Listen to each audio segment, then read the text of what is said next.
Chapter 1134. Now that Yun Tianyu was trapped in the Mu residence, it was the best opportunity to strike.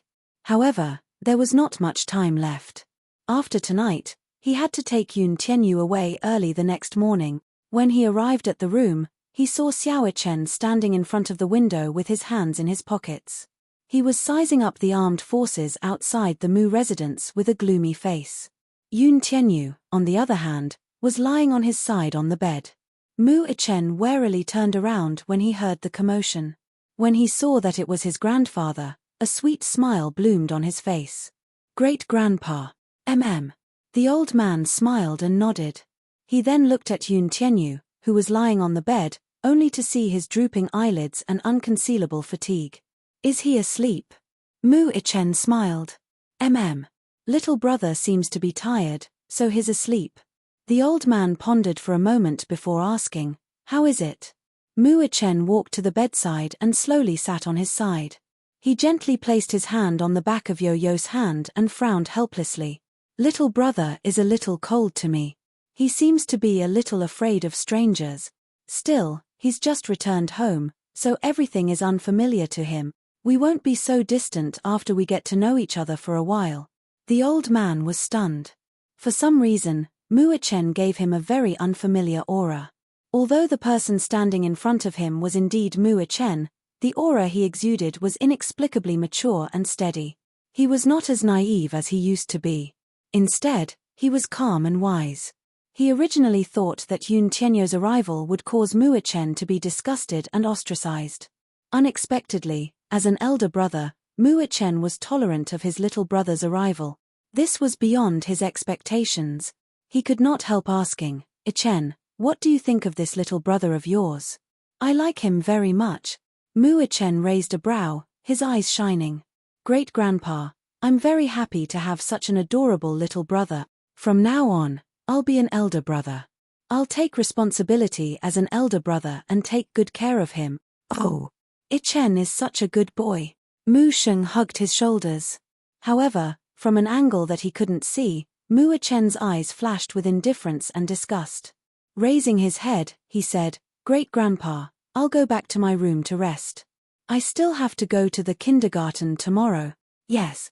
Rest early. I'll accompany this child." "Great-grandfather, aren't you going to sleep?"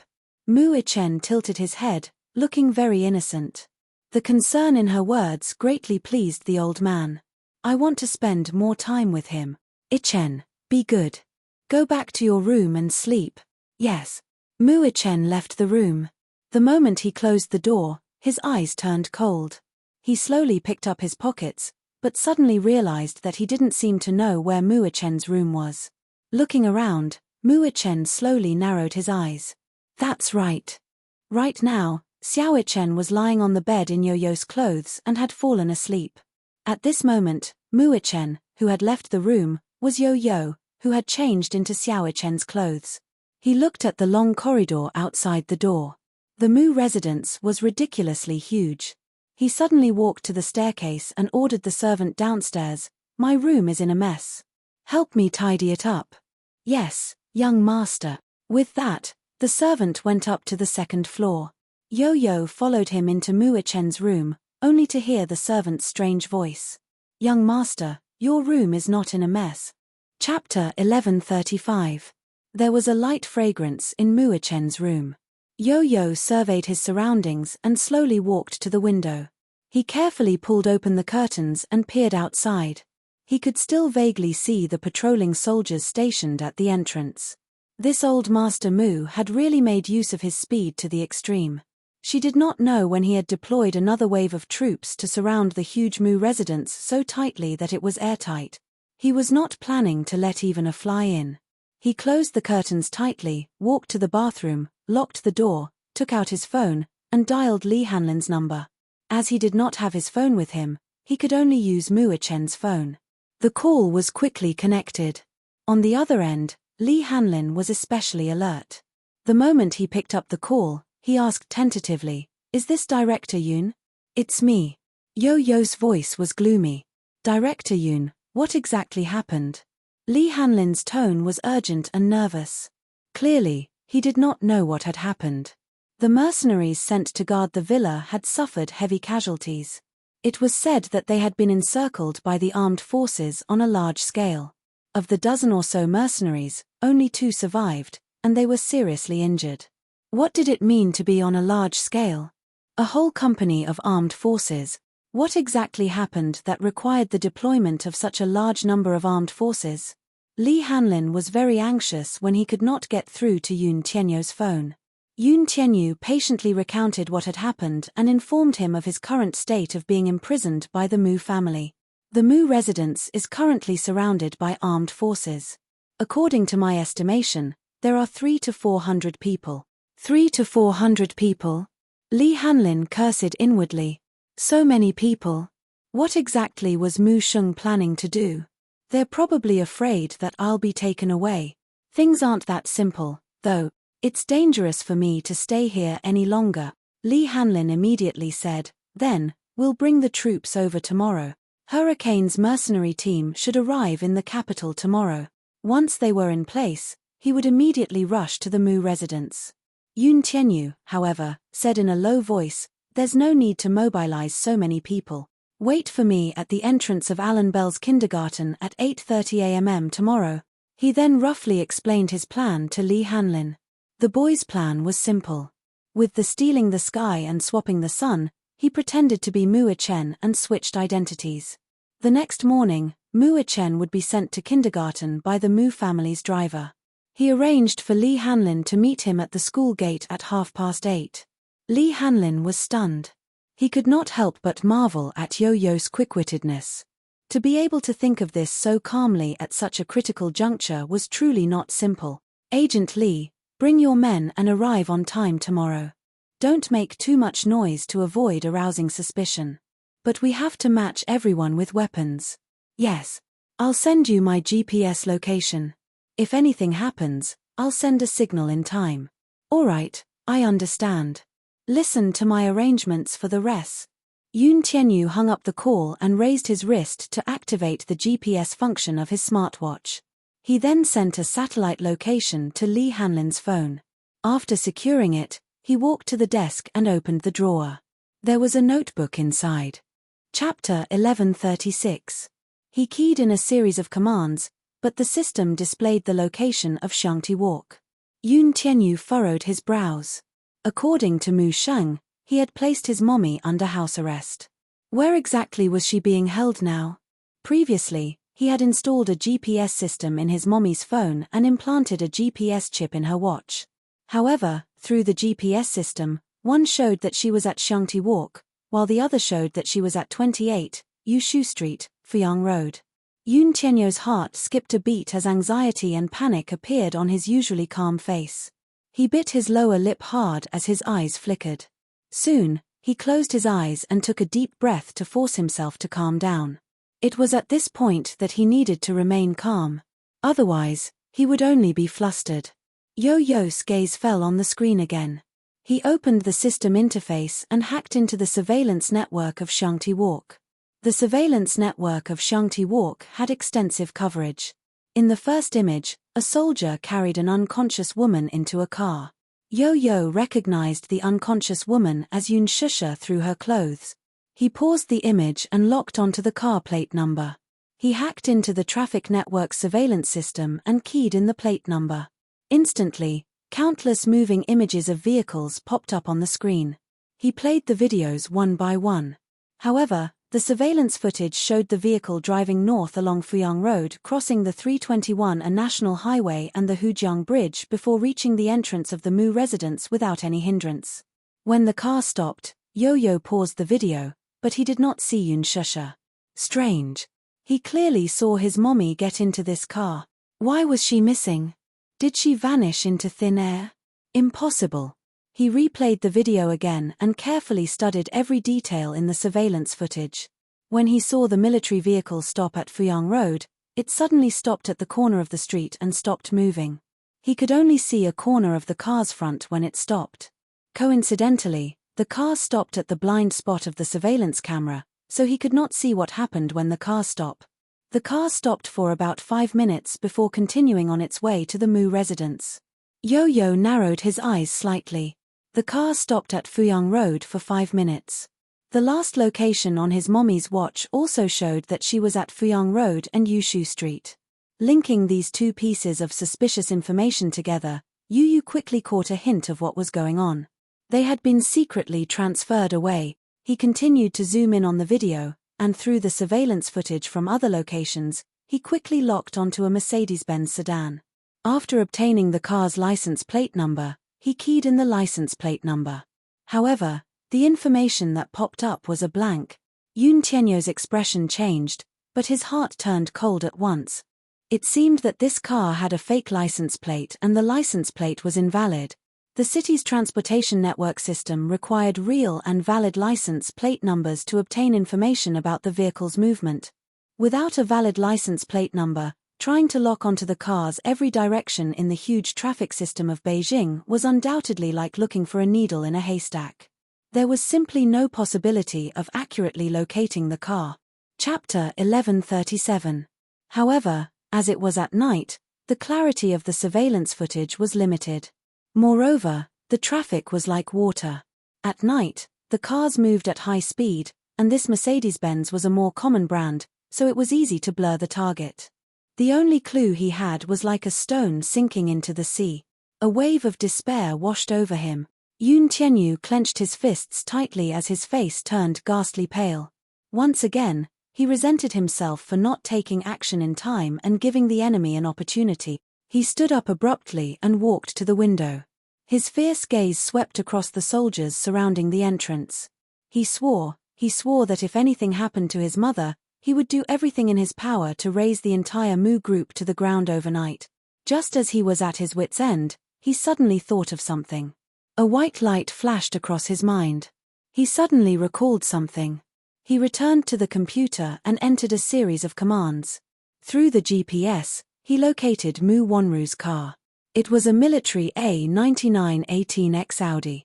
The GPS showed that the Audi had been parked at the intersection of Fuyang Road and Yushu Street for 2 minutes. Soon, it drove away. This was a crucial clue. He was suspicious. Mu Wonru had obviously moved the person behind Mu Sheng's back. As for where she had been moved to, it was impossible to track her. At least, he was clear of one thing. Mu Wonru was one of the masterminds behind this. Perhaps, she was the one who had secretly moved the person to another place. Perhaps, there would be other clues and rewards if he started from her Royal Morocco Hotel. As there was an 8-hour time difference between Morocco and China, it was now 11 a.m. Mu Yaja had just arrived in Morocco when, under Mu Linfeng's arrangement, he attended a royal banquet. After the banquet ended, he returned to the hotel to rest. When he woke up, he realized that his phone was out of battery. He immediately ordered someone to charge it. When Mu Yaja went downstairs, Mu Linfeng was already sitting in the dining room. Upon seeing him, Mu Yaja respectfully greeted, "Second uncle, you're awake." Mu Linfeng sat elegantly at the dining table and flipped through the newspaper with a solemn expression. Mu Linfeng was Mu Yaja's second uncle and the other person in charge of the Mu family. His status was prominent and his methods were similar. It could be said that the reason why Mu Yaja was able to smoothly obtain the power of the Mu family was because of him behind the scenes. It was not to be underestimated. Thus, it was clear that Mu Linfeng's position in the Mu family was particularly prominent. It was not because of anything else, but because he held a frightening amount of power in his hands. When a family developed to a certain scale, it was no longer a simple business family. The reason why Disheng Financial Group was able to control more than half of the country's business lifelines was not only due to Mu Yaja's ruthless methods and extraordinary capabilities, but also due to the Mu family's supreme centralization of power. It could be said that Mu Linfeng's status was on par with Mu Yaja's. It was just that, due to his identity, he could not be completely exposed to the public. Thus, very few people knew of his name. Mu Yaja sat down at the dining table. Just as he sat down, Mu Linfeng spoke first. "I heard that the banquet yesterday went very smoothly." Chapter 1138. Mu Linfeng discreetly studied Mu Yaja's expression, which was as calm as usual. Inwardly, however, he was a little displeased. I heard that you danced with Princess Charlotte at the banquet last night. You did well. Mu Yaja's tone remained indifferent. Lowering his head, Mu Linfeng set the newspaper aside and wiped his hands with a wet towel. This morning, Duke Hansbach of Morocco's imperial family hinted to me that Princess Charlotte has feelings for you. Princess Charlotte is the beloved daughter of Morocco's eldest princess, Caitlin. She has an outstanding appearance and a net worth of $1.2 billion. She's now the second in line to the throne. Arrange a time for you to meet her later. Try to get to know each other better. Mu Yaja's gaze froze. He abruptly looked up, his gaze cold. He suddenly understood why second uncle had specially summoned him to leave the country. He was trying to use his brain again. Mu Yaja was very displeased with Mu Linfeng's decision to arrange a relationship with the imperial family's princess on his own accord. However, given Mu Linfeng's seniority, he could not expose him openly. He merely said expressionlessly, "There's no need for a meeting, is there? I'll be returning home after tonight. I still have matters to attend to at the company." His cold refusal didn't surprise Mu Linfeng, but this response made him extremely displeased. You have matters to attend to at the company? Mu Linfeng was very displeased with his answer. He snorted and said casually, I think you're the one who's thinking about that woman. Although he did not say it out loud, Mu Yaja was well aware of who he was referring to by that woman. A dangerous glint flashed across his eyes as he narrowed them. Even though the person sitting in front of him was second uncle of the Mu family, there was still a hint of displeasure in his tone. You've investigated her? I've investigated everyone around you. Mu Linfeng did not beat around the bush and went straight to the point. Mu Yaja's expression changed. His eyes turned slightly cold, but it only lasted for a fleeting moment before disappearing from his sight. Still, deep down, he still felt uncomfortable with Mu Linfeng's action. All of a sudden, Mu Linfeng lifted his head and knocked on the table with his fingertips. His tone revealed his dissatisfaction with Mu Yaja. Yaja, you know that I've always thought highly of you. Among all the people in the Mu family, second uncle values you the most. I've done my best to help you become the head of the Mu family. After all, no matter if it was your ability or talent, second uncle believed in you. Only when Mu Group was handed over to you can we expand our territory even more. It's not like you don't know second uncle's ambitions. Your ambition is something that second uncle can see clearly. However, second uncle warned you earlier that no matter what you do, you have to use your brain to think before you do anything. It's not that I forbid you from having women. Men are hot-blooded. You're in the prime of your life, so you should have a few women by your side. You can have a woman, but not Yun Shusha. At the end of his words, Mu Linfeng emphasized the word not. His resolute attitude was not to be questioned. Chapter 1139. Second uncle, what do you mean by this? Although Mu Yaja knew what his uncle meant, he still wanted to clarify things. Yaja, I won't hide anything from you. In ancient times, Yun Shusha is a demoness who seduces the emperor's heart. She's a femme fatale. If you keep her by your side, she'll only become a hindrance to your ambition and a stumbling block. In ancient times, how many emperors lost their empire because of a momentary lust? I don't wish for such a thing to happen to you. So, you have to break up with this woman immediately. You're not allowed to interact with her anymore before you're bewitched by her.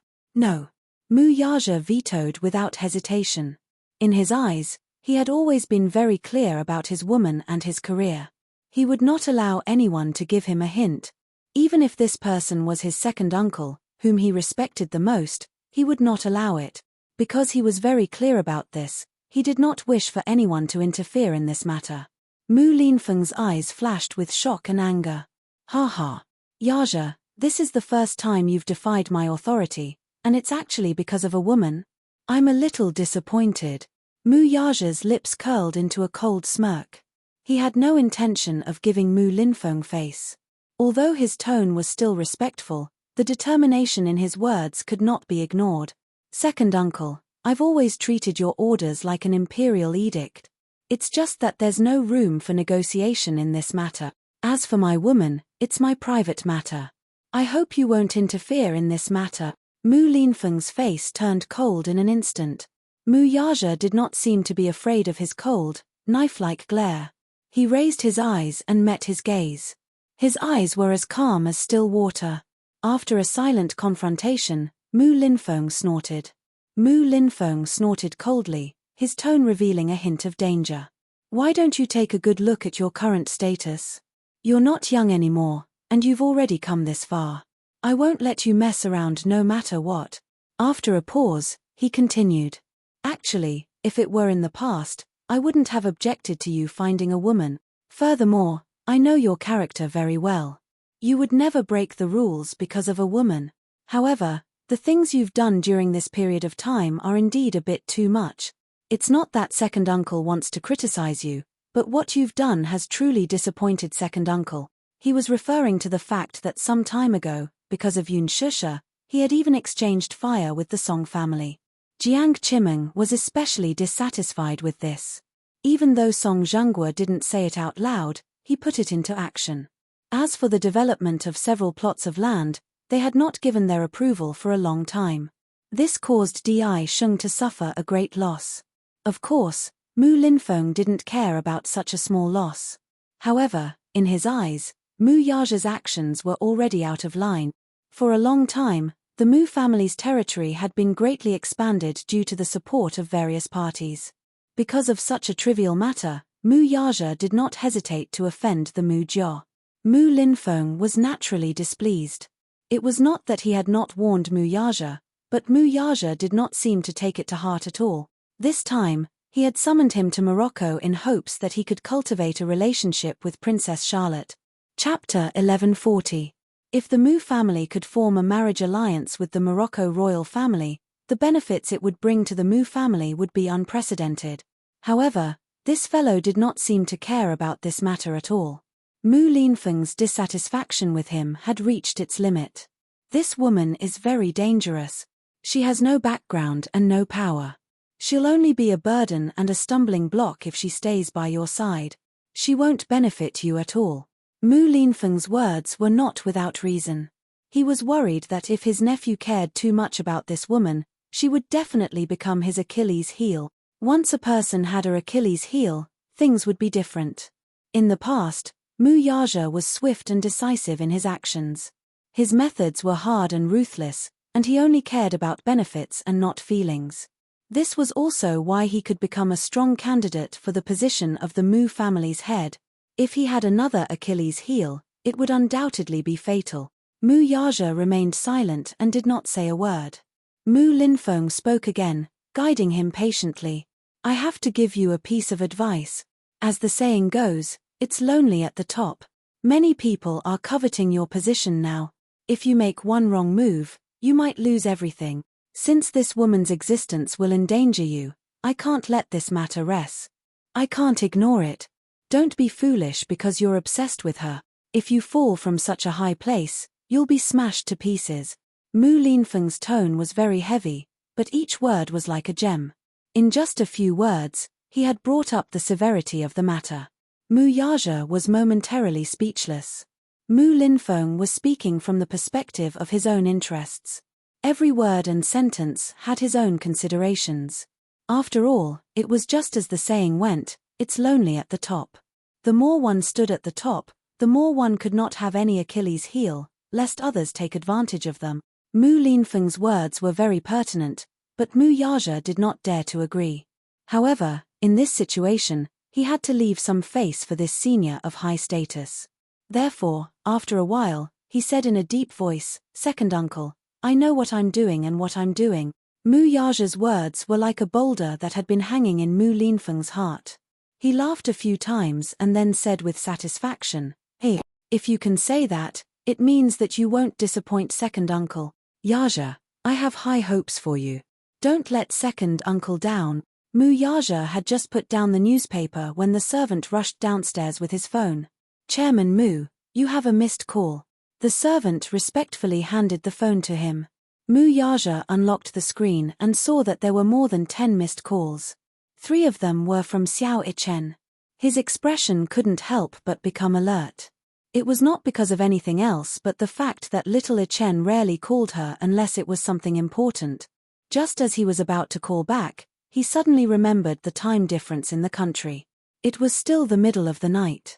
It was probably time for the little fellow to sleep. Therefore, he did not call back immediately. Just as he put down the phone, it suddenly rang. Mu Yaja frowned and picked up the call. On the other end was Qin Ju's anxious voice. Chairman Mu, Shusha is missing. What? He stood up abruptly, only to realize that he was too agitated and attracted Mu Linfeng's attention. Chapter 1141. It said that someone from the military came and kidnapped her last night. As for her whereabouts, there's still no news. Chairman Mu, where are you? Is it convenient for you to return? Qin Ju, who had always been calm, could not hide the anxiety in his voice. Mu Yaja's brows furrowed. Military? Mu Yaja's first suspicion was Mu Linfeng. However, on second thought, it was impossible. Mu Linfeng would not do such a thing. From a certain point of view, this second uncle respected him a lot. Even if he did not want any hidden dangers around him, he would not kidnap his woman without a word. Have you sent someone to look for her? I have, but we haven't been able to find her. Wait for me. Mu Yaja put down his phone and took his coat from the hanger. He ordered, arrange a flight. I'll return immediately. What do you intend to do now that you're back? Mu Linfeng suddenly raised his head with suspicion in his eyes. Why are you in such a hurry? Did something happen? It's something important. Me. Don't tell me it has something to do with that woman. Mu Linfeng asked suspiciously. Mu Yaja remained silent for a while, but he did not say anything. However, the moment Mu Linfeng glanced at him, he knew that his rush back had something to do with Yun Shusha. Hence, he said coldly, you're not allowed to go back. There's an important banquet tomorrow, and you must attend it. Second uncle, I'm sorry. I'm afraid I can't attend the banquet. Sorry. Mu Yaja said as he walked to the door. Stop right there. Mu Linfeng was livid as he slammed the table and stood up. Mu Yaja stopped in his tracks, but he did not turn around. However, his back stiffened. Mu Linfeng stood up abruptly and left the table. He walked behind him with a cold expression. Yaja, this isn't like you. What do you want to do now that you're back? Second uncle, I'll give you a satisfactory explanation later, but I have to go back now. With that, Mu Yaja left in a hurry. Mu Linfeng stared fixedly at his back view. His eyes slowly narrowed as a dangerous glint flashed across them. This woman was indeed a scourge if she was left alive. Look at how his nephew was bewitched to the point where his soul left his body. The gloomy underground warehouse was damp and dusty. Yun Shusha struggled to open her eyes. The pain seeped into her bones, and her entire heart was trembling. The slightest movement tugged at his wound, causing him to feel an intense pain, accompanied by a hoarse gasp. In the darkness, a pair of frightened eyes suddenly opened. A beam of moonlight reflected into the eyes, and the pupils suddenly shrank and contracted violently. The incandescent lamp above his head kept swaying, but the surroundings were pitch black. Under the dim light, the lonely shadow pulled at one's heart, making one feel suffocated. After coming back to her senses from the nightmare, the shock in Yun Shusha's eyes gradually faded, and she slowly regained her focus. In the blink of an eye, her eyes became cold and calm. In the gloomy underground warehouse, there was a faint moldy smell. In the dim light, Yun Shusha's thick black hair draped messily over her shoulders, covering half of her delicate and pretty face. The ends of her hair seemed to be stained with red and sticky blood, and under the cold light, there seemed to be some bruises on her cheeks. Chapter 1142. In the dim light, Yun Shusha's thick, black hair draped messily over her shoulders, covering half of her delicate face. The ends of her hair seemed to be stained with red and sticky blood. Under the cold light, there seemed to be some bruises on her cheeks. Her brows were tightly knitted, and her eyes were tightly shut. There was a trickle of blood at the corner of her lips. She gritted her teeth, and her lips were slightly contorted as if she was trying hard to endure something.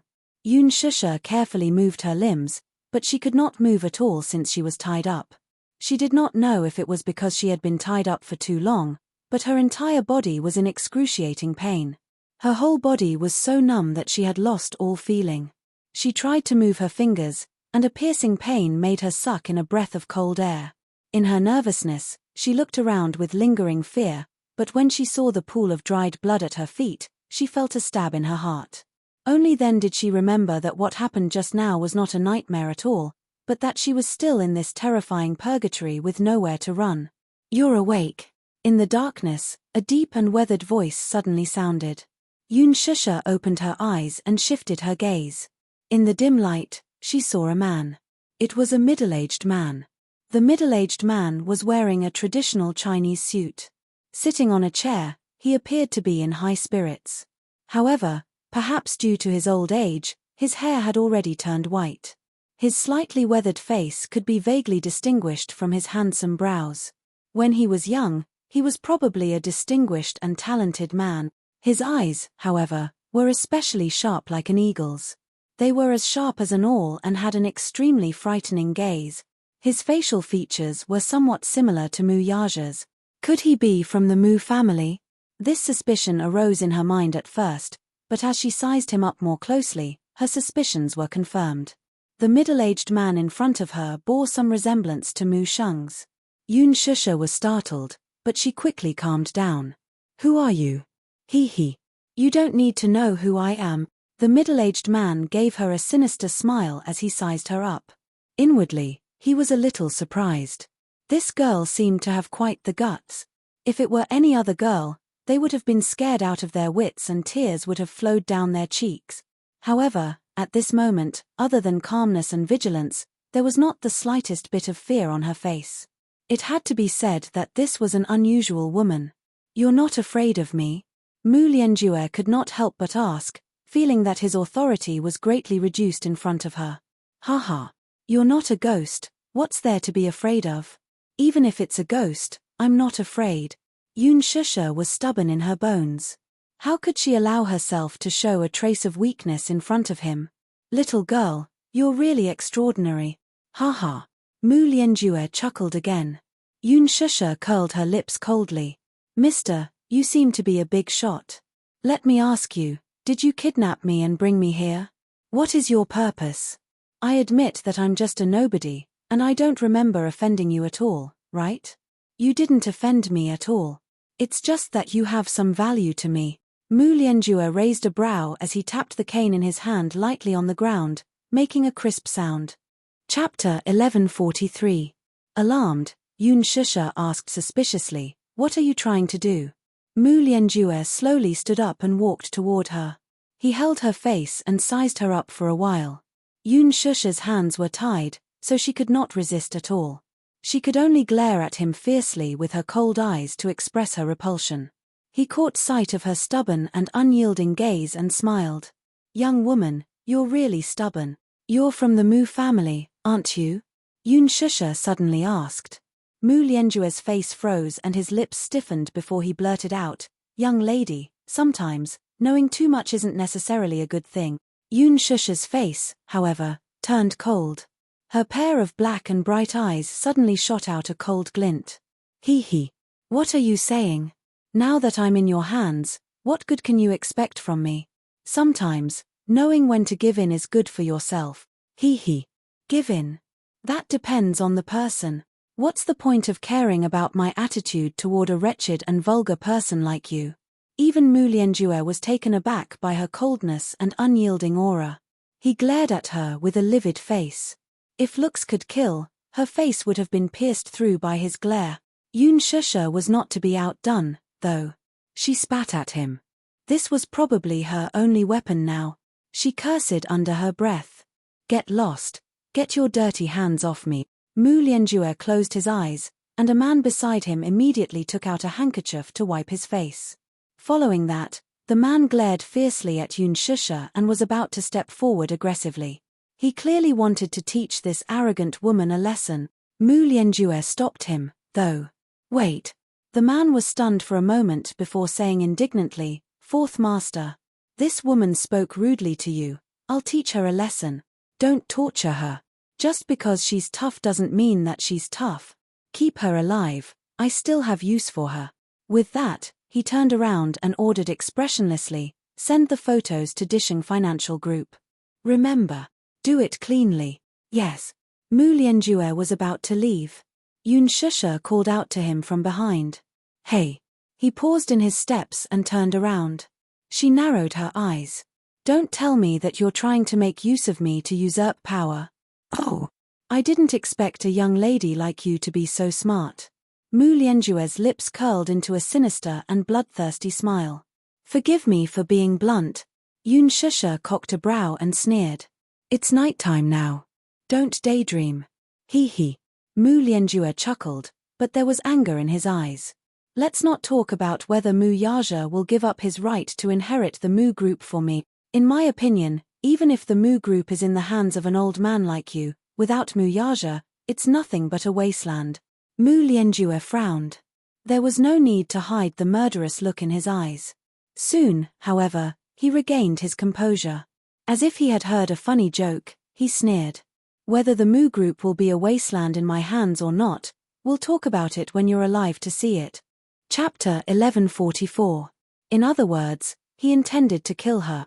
With that, he left with the help of his cane. The heavy shutter door slowly closed, isolating her from the world once more. Yun Shusha's eyelashes trembled slightly as she sucked in a deep breath of cold air. She did not know how many bones in her body were broken. The wound on her shoulder, which had been split open by the belt, was soaked in salt water. It was excruciating, as if countless poisonous insects were gnawing on it. Every moment, he was being tortured. However, every time she thought of Yo-Yo and Xiao Ichen's bright smiles, her will to live rose. Live on. She must live on and never give up on any hope.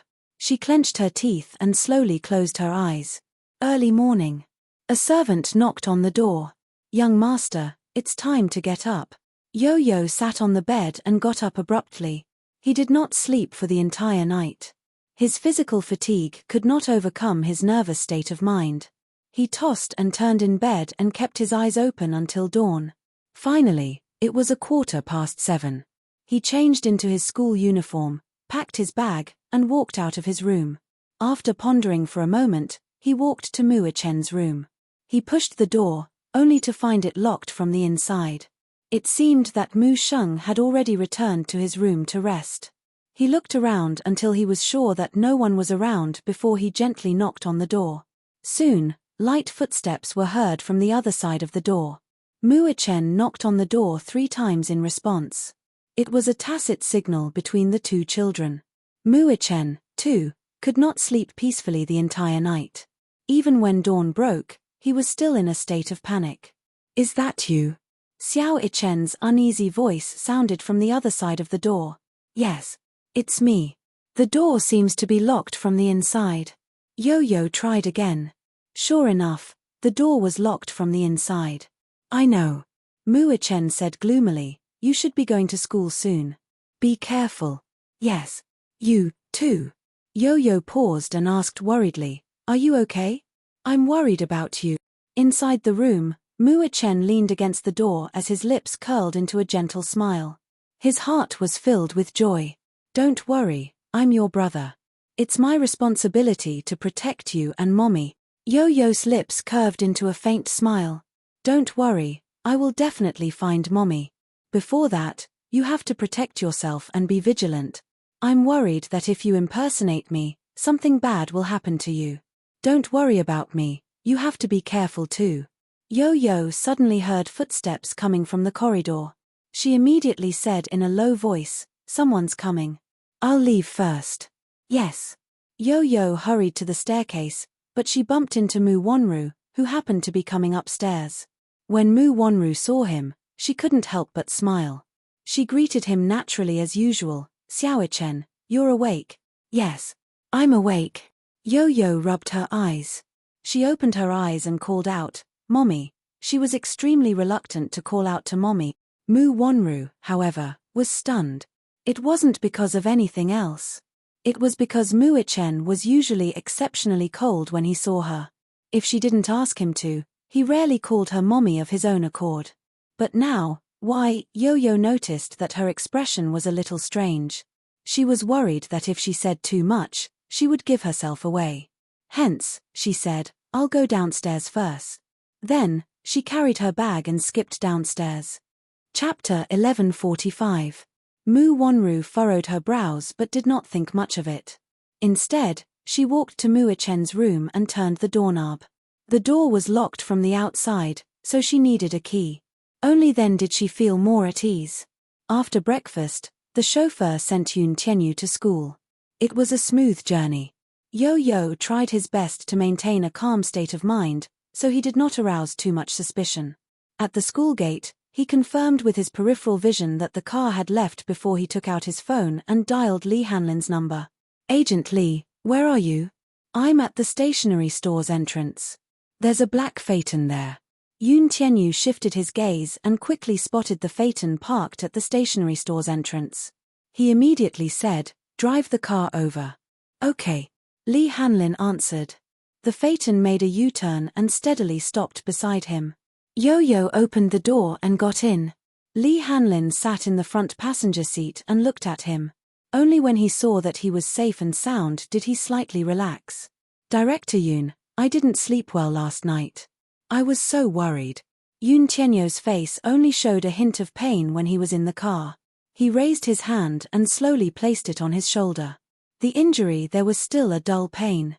His shoulder had been dislocated, and although it had been fixed, but, when the cane hit him, the red carved wooden cane actually cracked. It could be seen how deep the strength of the blow was. It was just that, in order to disguise herself as Little Chen, she had to pretend to be normal. However, in reality, be it carrying her backpack or pushing the car door open, just the slightest movement of her arm would cause her pain to double. He had endured until now and was at his limit. Yo-Yo bit his lower lip as his face turned ghastly pale. Only God knew how he had endured until now. Li Hanlin saw his strange expression and his hand covering his shoulder.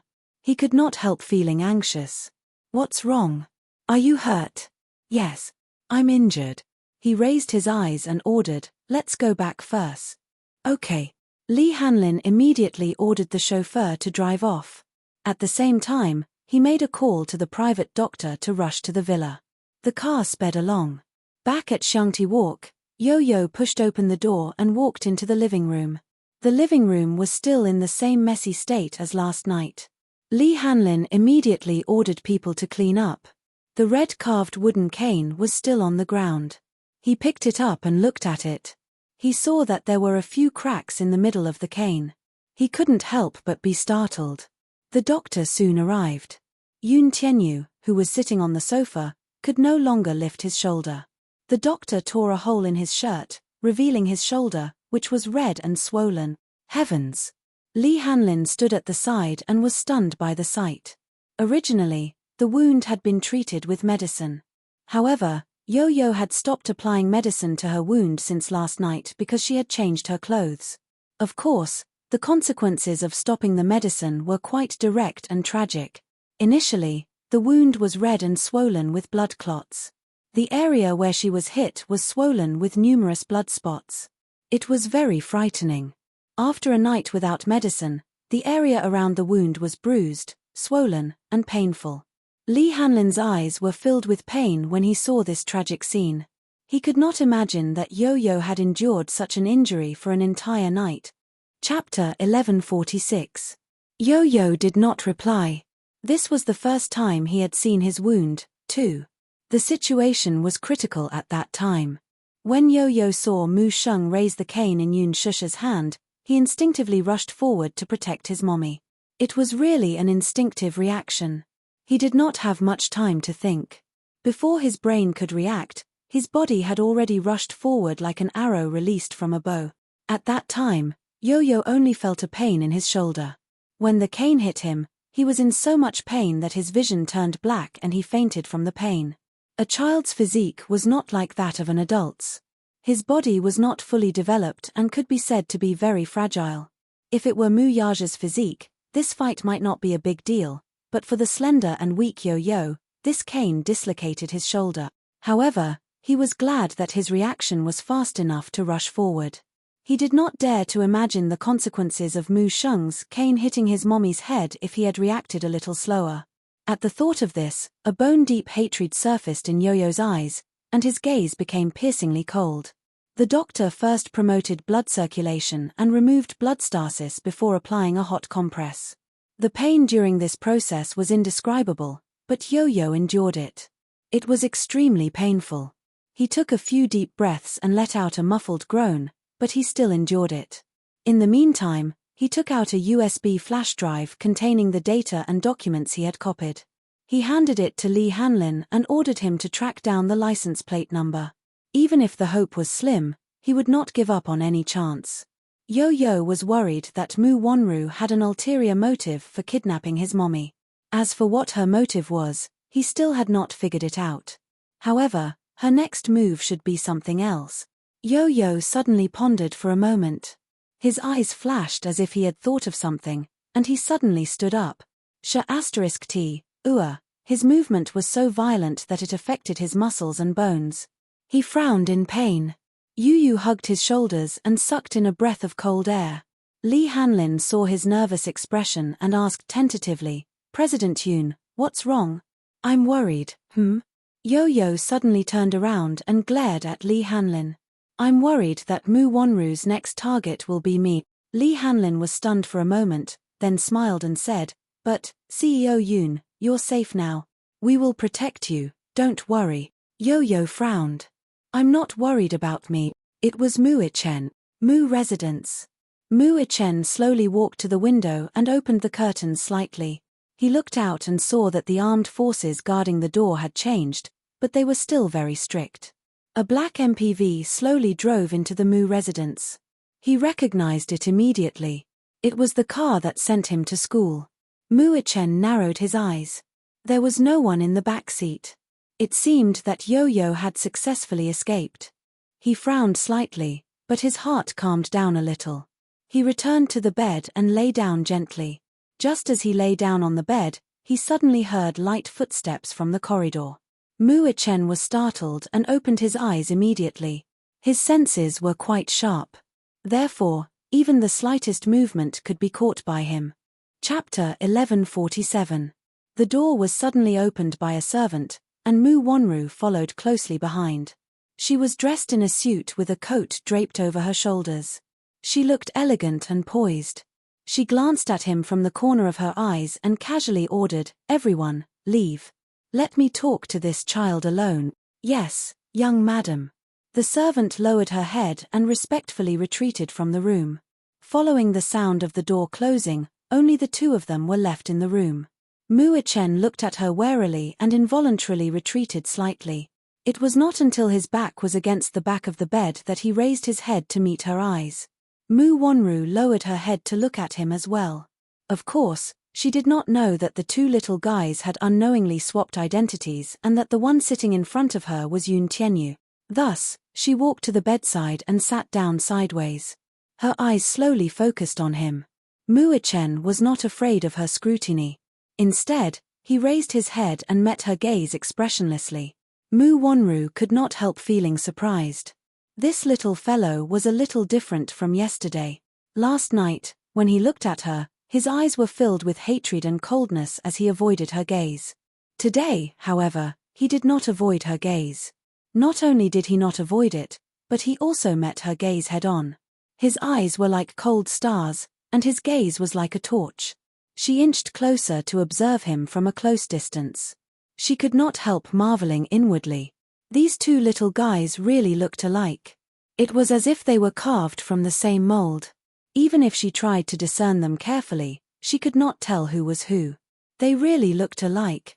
Mu Wonru's red lips curled up slightly as she slowly asked, "I heard that your name is Yoon Tianyu. It's not your place to ask what my name is it?" Mu snorted, clearly not giving her any face. His cold reply, however, was within Mu Wonru's expectations. She smiled, her red lips slightly curled. It was a strange smile, but because of the cold curve of her lips, it added a sense of eeriness. "You little fellow, your face is so tender and cute, but your little mouth is so hard. You're just as despicable as your mother." Mu eyes flashed with anger. For the first time in his life, he deeply understood what it meant to say that nothing good can come out of a dog's mouth. This woman was a typical example. A layer of coldness floated on his face. On his small face, a somewhat displeased sneer emerged. Ha ha. Despicable? Who was the despicable one here? Why don't you take a good look at yourself? How dare you talk about my mommy like that? Bad woman. Mu-chen was completely enraged. Before this, he still had some feelings for Mu Wonru. After all, they had been together for 7 years. Although their feelings were not strong, at least, he still had some feelings for Mu Wonru. However, once his bottom line was crossed, he would not tolerate it. Mu-chen also deeply understood that there were two sides to a person, what was on the surface and what was on the inside. If he had not swapped identities with Yo-Yo, he really would not have thought that Mu Wonru's true colors were so disgusting. For a moment, the last bit of affection he had for Mu Wonru was completely washed away, as if it had been attacked by a flood. Chapter 1148. In response to his words, Mu Wonru did not get angry. Instead, her red lips parted to reveal her white teeth.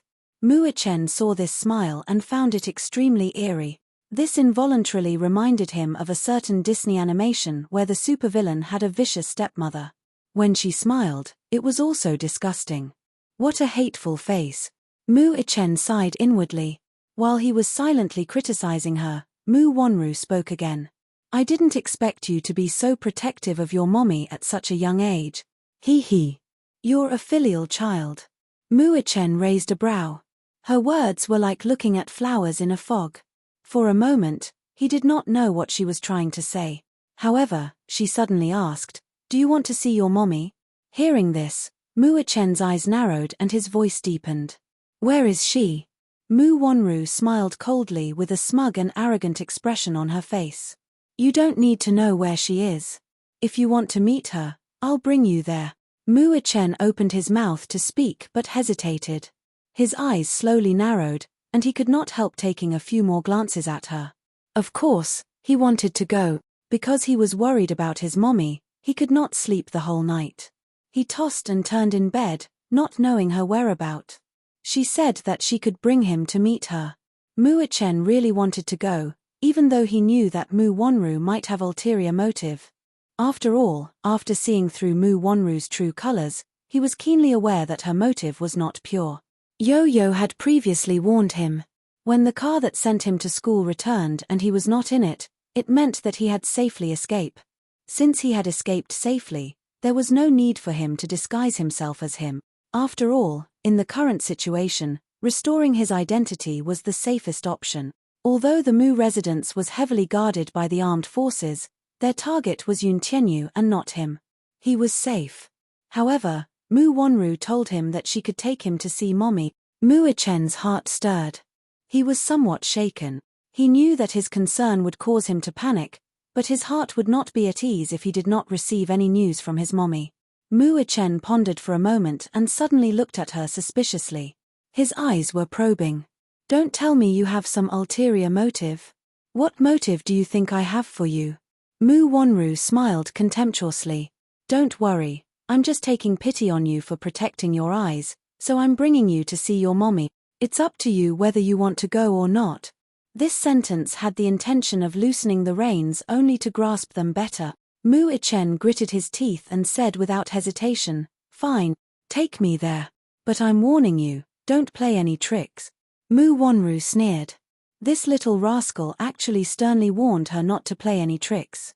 He was just a weak little rascal. What right did he have to warn her? With Mu Wonru's identity, she could naturally enter and leave the Mu residence freely. It was not difficult for her to bring Mu-chen out of the residence without anyone noticing. The car was very far away from the Mu residence. Mu-chen was asked to cover his eyes. Cover your eyes. Was she worried that he would remember the route? Chapter 1149. Mu-chen gave a cold harumph but didn't resist as he covered his eyes. Did she think that by covering his eyes, he wouldn't be able to remember the journey? During field training, he had to travel back and forth in the forest blindfolded without any tools to tell the direction.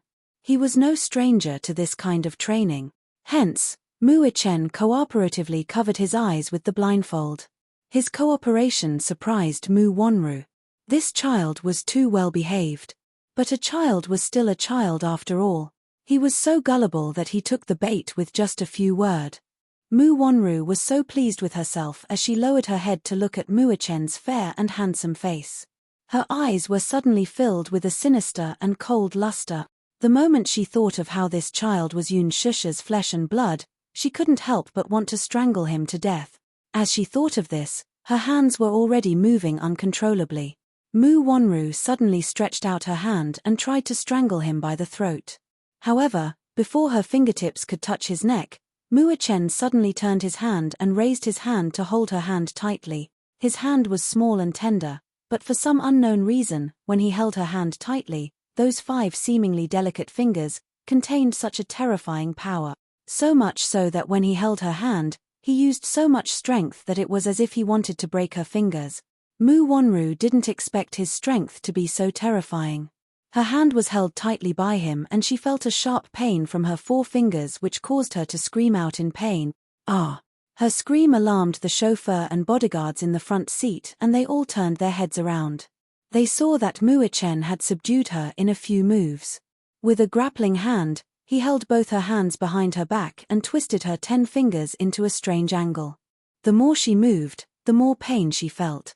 Mu Wonru was in so much pain that she broke out in cold sweat. Muachen coldly snorted and suddenly pulled off the black cloth covering his eyes. He coldly said, "I remember that I warned you not to play any trick."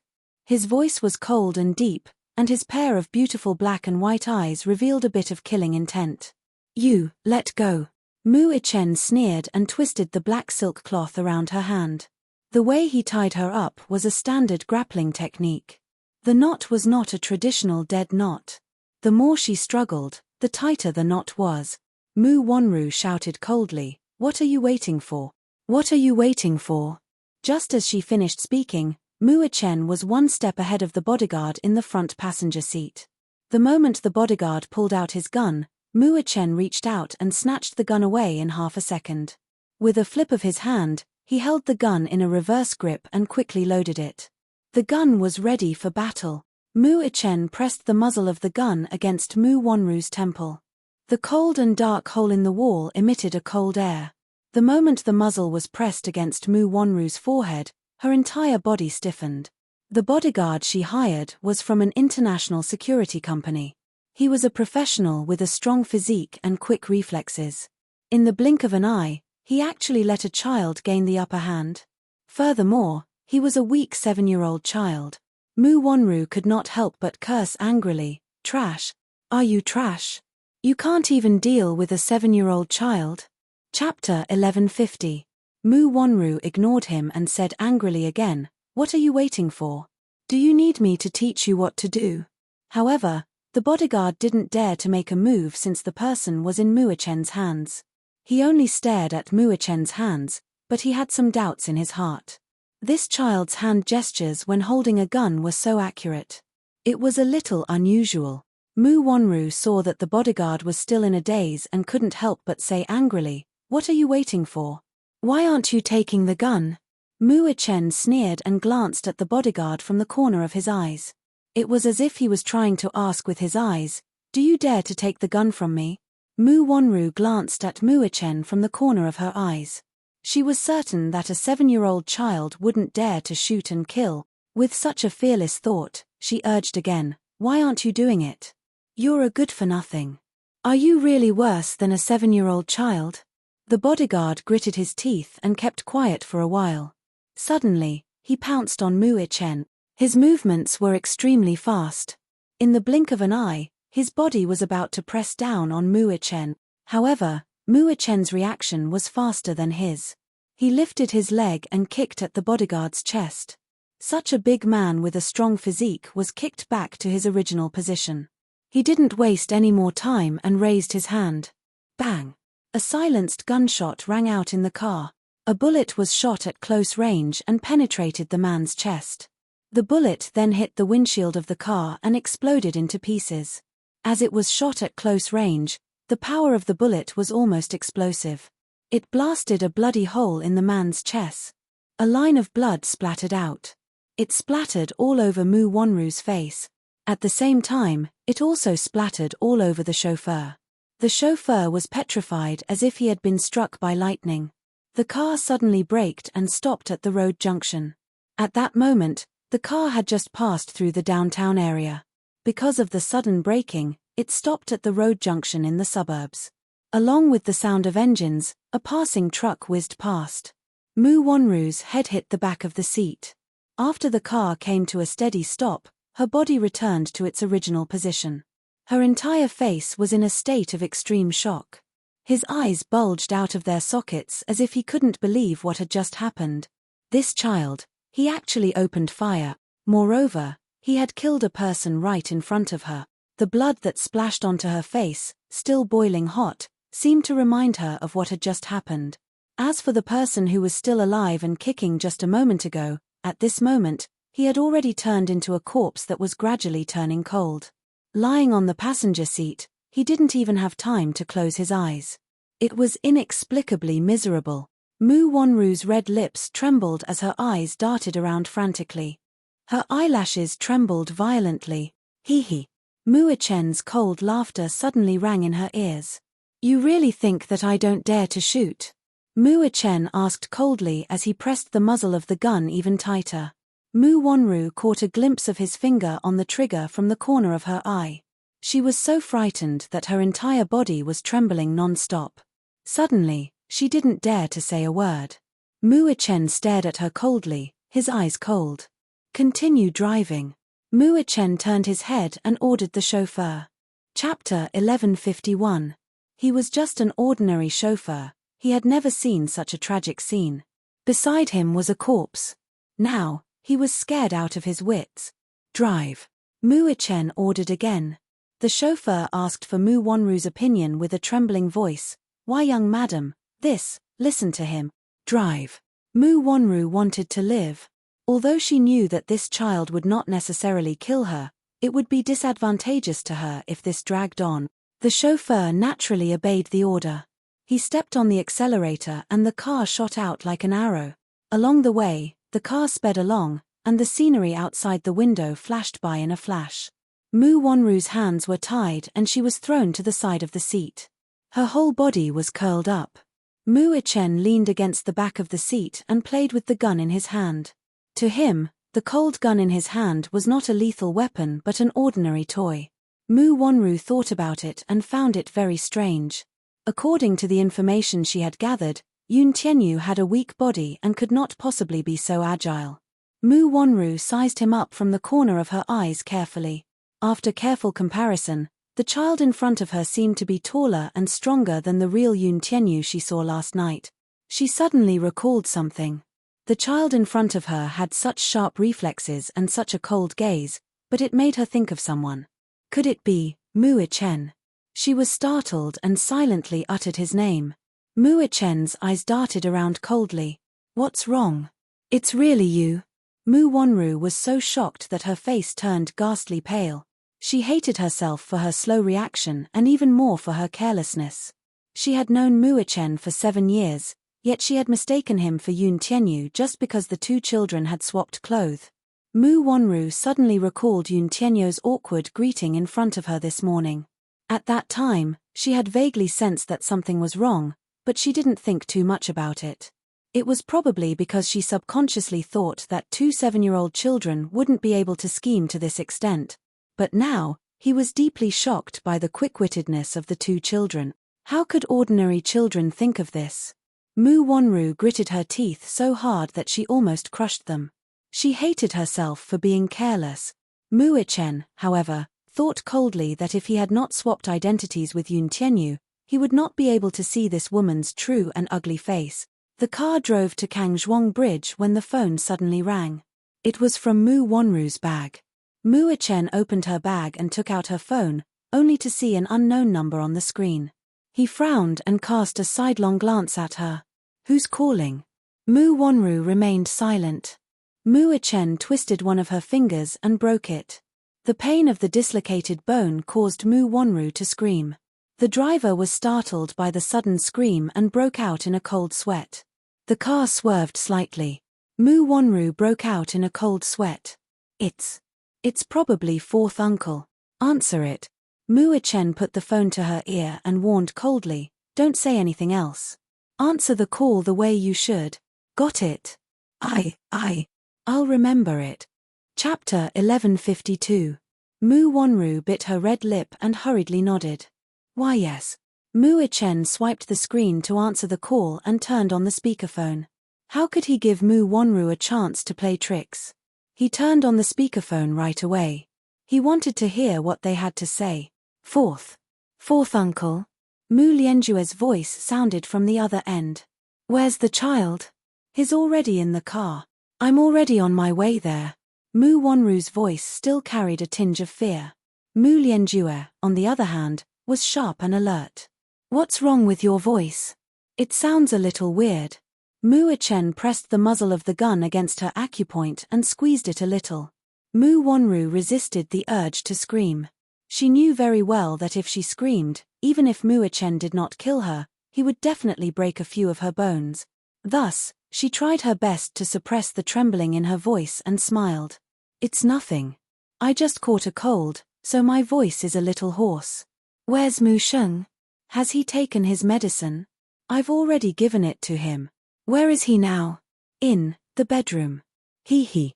I heard that Mu Yaja is on his way back to the country. Everything is going according to my plan. Don't mess it up. Once I get the share transfer agreement, I won't forget to reward you. Mu Wanru's red lips parted, but at this moment, the smile on her face was as ugly as it could be. Her voice was also filled with indescribable bitterness. He. Wanru thanks fourth uncle first. The call was quickly hung up. After hearing the entire call, Mu Chen's face turned colder. Did you do something to the great master's medicine? He suddenly spoke, but his voice was abruptly frosty. In an instant, the car seemed to be in an ice cellar. It was bone-chilling. Mu Wanru pursed her lips and nodded slightly in tacit agreement. Then, she tried her best to emphasize, I was also forced to do so. I don't want to hurt Grandpa. Do you think I'll believe you? Mu Chen loaded the gun and asked, what is your purpose? Speak. It's not me. No matter what your motive is, why did you kidnap my mommy? With the muzzle pressed down, Mu Wanru could even feel the cold air coming from the gun hole. She was so scared that she screamed, I'll talk. Speak. Mu Wanru licked her dry lips and told her everything about Mu Lianjue's plan. It turned out that Mu Lianjue's ambition was to take over the majority of the Mu Group's shares. Currently, he did not hold much of the company's shares, only 8%. Thus, even though he was a member of the Mu family, his seat and speaking rights on the board of directors were extremely weak. Hence, he became a little ambitious. He did not care for the position of the Mu family's head. What he wanted was the 70% shares in Mu Yaja's hand. 70%. Just think about it. Even if Mu Lianjue eventually became the head of the Mu family, Mu Yaja still held the majority of the shares in the huge Disheng Financial Group. In the end, the entire Disheng Financial Group was under Mu Yaja's control. Even if he became the head of the Mu family, he did not have much say in the company's business. Chapter 1153. Using Yun Shusha and Yun Tianyu to force Mu Yaja to hand over all his shares. This move could be said to be extremely ruthless. Alas, Mu Wanru still had a trick up her sleeve. She did not mention that even if Mu Yaja handed over his shares, Mu Lianjue might not let Yun Shusha and Yun Tianyu off. The mother and son's final outcome was a dead end. There was no room for negotiation. Mu Chen turned pale with fright when he heard this. This game of chess was really well played. If he forced his father to hand over the Mu Group's shares, his father would fall to the bottom of the valley overnight and be smashed to pieces. This Mu Lianjue was truly a wolf with a terrifying ambition. Where is mommy hidden? Mu Chen pressed again. Mu Wanru shook her head. I don't know. Mu Chen's eyes flashed with anger as he punched her in the face. You really don't know? Don't try to lie to me. Aren't you bringing me to mommy now? Mu Wanru howled in pain. She was so frightened that tears fell from her eyes as she cried, I really don't know. That place is in the middle of nowhere. There's no name, and even the GPS can't locate it. It's a very remote place. I really can't tell where it is. Just as she finished speaking, she suddenly coughed and spat out a mouthful of blood. Mu Chen's punch had actually broken a few of her front teeth. Mu Wanru was still in a state of shock as she stared at the few white teeth amidst the blood. Where did Mu Chen get his strength from? Don't play tricks. Mu Chen coldly said. Do you really think that I won't dare to shoot you? It's true. I'm really not lying to you. Even if you shoot me with bullets, I really don't know where that place is. At this point, do I still need to hide anything from you? Mu Chen pursed his lips and sneered. He suddenly raised his wrist, activated the DPS tracking function on his watch, and sent a tracking message to Yun Tianyou's watch. The car sped along. His signal would be transmitted to Yun Tianyou's watch every 1 kilometer. Mu Chen put away his gun. Mu Wanru heaved a sigh of relief when she saw his action. Just now, she was so frightened by him that she almost wet her pants. Mu Wanru wanted to cry but had no tears. She never thought that she would be defeated by a child. The car was still moving at a high speed. However, as time passed, the scene outside the window became more and more desolate. It seemed that this was a rather remote place. Mu Chen looked at his watch. The GPS signal was getting weaker in the wilderness. Mu Wanru did not lie to him. In such a desolate area, even if he wanted to, it would be difficult for him to pinpoint the location accurately. 10 minutes later, the car stopped at a deserted place. Mu Chen put the rope around Mu Wanru's neck and pulled her out of the car as if he were leading a dog. Mu Wanru suddenly felt a sharp pain in her neck. She felt strangled and suffocated as she rolled out of the car. Bring me there, Mu Chen ordered. His height did not reach her chest, so Mu Wanru had to lower her body to cooperate with him as she carefully followed behind him. At this moment, she firmly believed that even if this boy did not have a gun, he could easily kill her. Chapter 1154. Following Mu Wanru's direction, Mu Chen arrived at the entrance of the warehouse. He kicked the door open with all his might. Soon, a commotion could be heard from inside. Who is it? A man's questioning voice could be heard from inside. He didn't open the door for everyone who came. Mu Chen tugged at the rope around Mu Wanru's neck. Mu Wanru cried out in pain and hurriedly shouted, "It's me. Quickly open the door. Quickly." A series of noises could be heard from inside. The door to the warehouse slowly opened. Mu Chen grabbed Mu Wanru and pressed the loaded gun in his hand against her forehead. Mu Wanru had undoubtedly become his hostage. If everything went smoothly, he could use Mu Wanru as an exchange to redeem his mother. Even though he knew that this move was a little dangerous, he was still very confident that he could bring his mother out of this unscathed. Perhaps, from a certain point of view, Mu Chen was smart at times, but this intelligence did not seem to be thoughtful enough. Mu Wanru was indeed a hostage in his hands. However, he did not think carefully about whether Mu Wanru or Yun Shusha was more important to Mu Lianjue. To him, Yun Shusha could be exchanged for Mu Yaja's shares. Mu Wanru, on the other hand, was merely a chess piece that was not important to him. Once she lost her value, she was a chess piece that could be casually discarded. She was not worthy of his attention at all. Hence, Mu Chen's current thinking was a little too naive. Could he use Mu Wanru as a bargaining chip to redeem Yun Shusha? However, at this critical juncture, this was all he could think of. It was still the same saying, too much concern made one confused. In a way, he was not as calm as Yun Tianyu, so it was not easy for him to think so much. The door to the warehouse slowly opened and everyone came out to welcome them. However, when they saw Mu Chen standing at the door, their gazes fell on Mu Wanru, who was being held by him. They were confused and did not immediately understand the situation. What was going on? Mu Wanru raised her head and saw them. She could not help crying out, "Save! Save her! Quickly save her! Shut up!" Mu Chen turned his head and swept a glance at the group standing at the door. All of them were tall and muscular, especially the man who stood at the head of the group.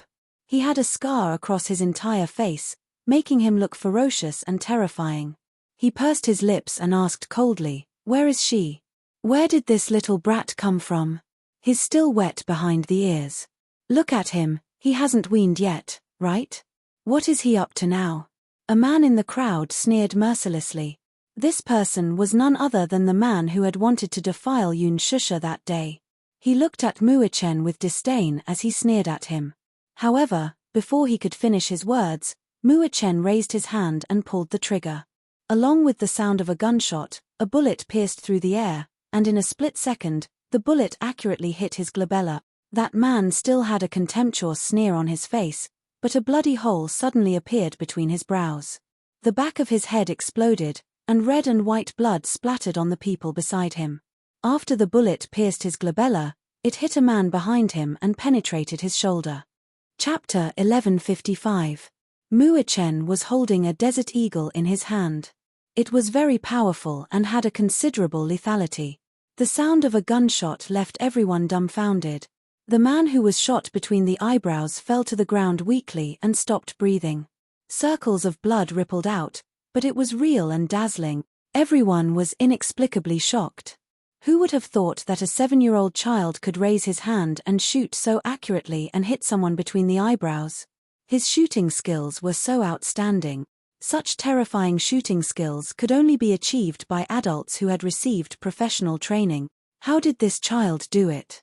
While admiring Muichen's outstanding shooting skills, the leader of the knife-scarred men looked carefully again and saw Muichen holding Mu Wonru. He narrowed his eyes and recognized this woman who had been ravaged beyond recognition. She was half his master, and a trace of nervousness appeared on his face. Where is she?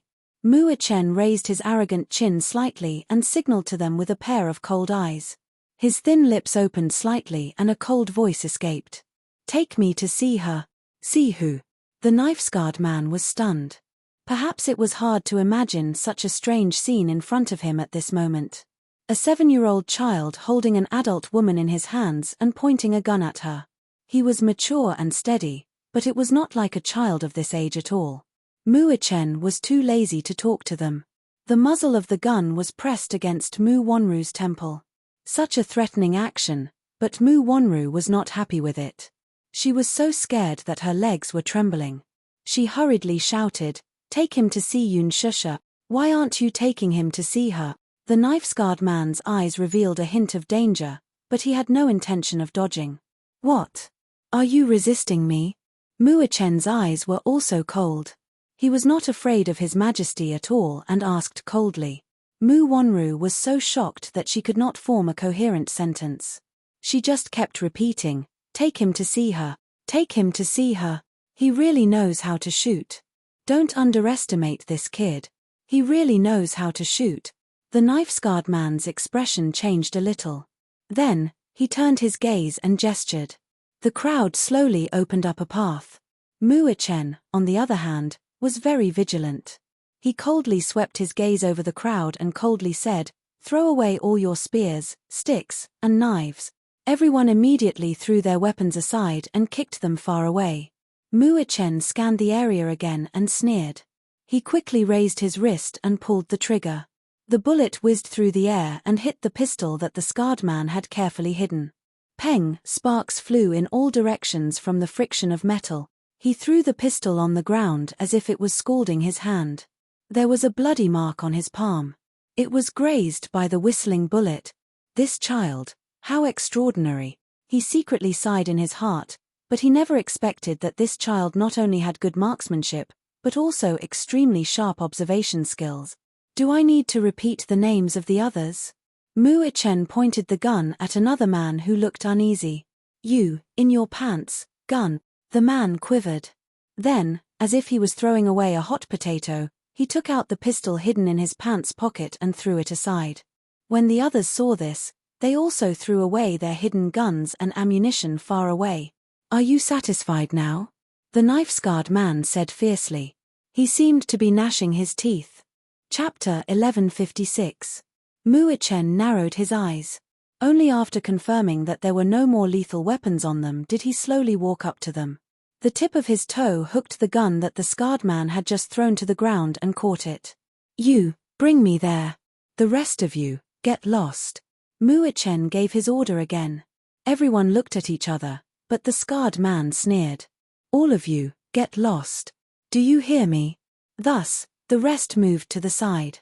Only then did Muichen walk up and point at the scarred man. "Bring me there. I'm warning you, don't play any tricks." "Hee hee. You little rascal, you're so powerful. How would I dare to play any tricks?" The scarred man said this, but it was unclear whether it was sarcasm or mockery.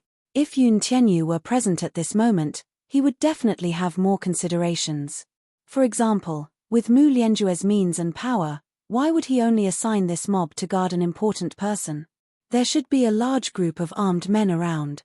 Alas, Muichen did not think so much.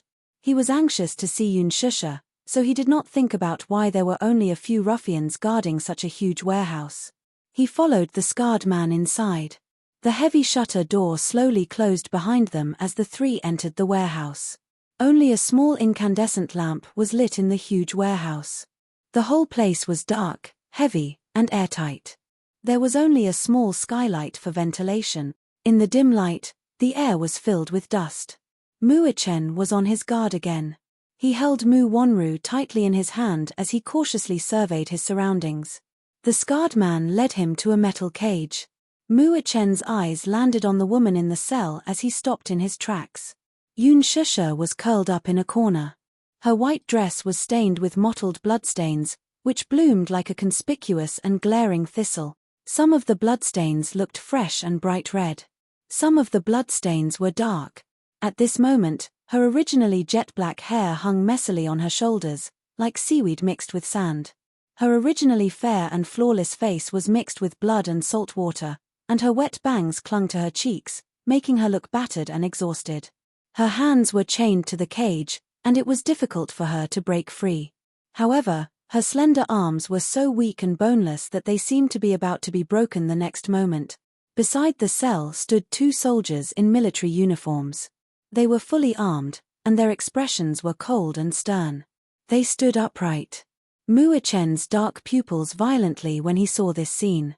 Anger flashed across his face as he raised his gun, grabbed Mu Wanru's hair, and pointed it at her eyebrows. "Is it you?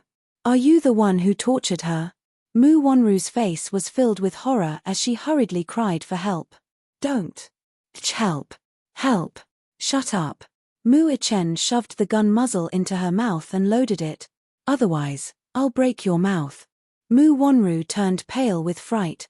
With the muzzle in his mouth, when he loaded the gun, every tiny sound made by the gun made her hair stand on end. Chapter 1157. She didn't want to die. Mu Wanru screamed in despair in her heart. Her eyes were wide open, and large drops of tears fell from her eyes. Her pitiful look triggered the disgust in his heart. Muichen pressed the gun against her throat fiercely. His eyes were bloodshot as he held the trigger tightly while he ate. "What did you do to my mommy? What did you do to her?" He was like an injured little beast, roaring in her ears. Mu Wanru was terrified and didn't dare to move. She could only open her eyes and make intermittent sounds. "No. Don't. Don't kill her. She didn't want to die. She really didn't want to die. Let her go." Muichen raised his head. His eyes were bloodshot, and his lips curled into a cold smile. "Let my mommy go." The scar-faced man was indifferent and looked at him coldly. Muichen's heart stopped. "What? I told you to let her go. Didn't you hear me?" "I heard you, but I can't do it," the scar-faced man said coldly. "Her life is still in my hands." Muichen grabbed Mu Wanru's hair and signaled with his eyes. "How about we make a deal?" "This deal is not worth it." The scar-faced man snorted. "I didn't expect you to come knocking on our door. It saves us the effort of tying you up." "What do you mean?" The scar-faced man laughed deeply and then clapped his hands lightly. Soon, the lights in the warehouse lit up. As the lights lit up, the darkness retreated. In the warehouse, more than 10 armed forces were exposed under the lights. Every one of them was fully armed and looked alert. Muichen's eyes swept across the room, only to be stunned. Just from their attire, he could tell that these soldiers were from the special training camp. Their combat power was definitely not to be underestimated. The scar-faced man sneered. "Haha. Do you think you can walk out of here unscathed? A child is a child after all, extremely naive." Mu Ichen gritted his teeth. His eyes seemed to be dyed with blood. Because of his suppressed anger, his entire body was trembling. The knife-scarred man looked at his face with satisfaction and smiled slightly.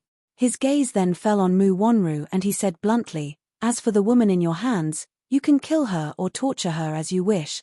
In any case, it's impossible for us to release him." Mu Ichen sucked in a deep breath of cold air as his furious gaze landed on Mu Wonru's face. He was disappointed in her and hated her to the core. Even though he wasn't related to this woman by blood, he still had some feelings for her. At this moment, his heart was filled with mixed feelings.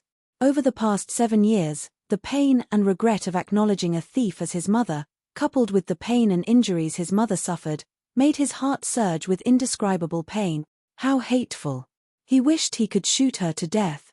Mu Ichen pressed the muzzle of the gun against her forehead and was about to pull the trigger when Mu Wonru screamed and cried, "Don't kill me! Don't kill me! Xiao Ichen, do you really have the heart to kill me?" Chapter 1158. Don't! Mu Wonru screamed again. Her shrill voice reverberated in the warehouse. Mu Ichen's lips were cold, but his fingers were trembling on the trigger. Mu Wonru put down her pride and begged, "Don't kill me. I'm your mommy. I'm your mommy." Mu Ichen shouted, "Shut up. You're not my mommy." Mu Wonru's face froze for a moment before her lips curled into a bitter smile. "Yes, sir. Yes. You're not my biological child. But do you know why? It's because Mu Yaja lied to me. Your daddy lied to me and said that I'm infertile. He lied to me so bitterly, that's why I hate him so much. That's not an excuse for you to hurt my mommy. Listen to me. Listen to me." Mu Wonru tried to calm him down and said in a gentle voice, "Xiao Ichen, don't you remember? When you were born, I was the one who held you in my arms. Not her." Mu Ichen was stunned, and his eyes flickered. Mu Wonru saw a hint of wavering in his eyes and was secretly delighted. She put on a pitiful look and said tearfully, "When you first learned how to walk, you always fell down. You've been very resilient since you were young. Even if it hurts, you won't cry and will hold back your tears. I was the one who held you in my arms and comforted you over and over again. Have you forgotten?" He never forgot. He had a conscience, so he admitted that although Mu Wonru didn't treat him like her own, she took good care of him. "When your daddy sent you to the special training camp, I always stood up and objected. It was because I couldn't bear to see you suffer and get hurt. Every time I saw you come back with injuries, I would cry. Have you forgotten?" Mu Ichen shut his eyes abruptly, but he quickly opened them again. There were some emotions struggling in his eyes. "You were just putting on a show. Shut up. Stop talking. Good. Even if it's just a show." Mu Wonru paused for a moment before continuing her persuasion.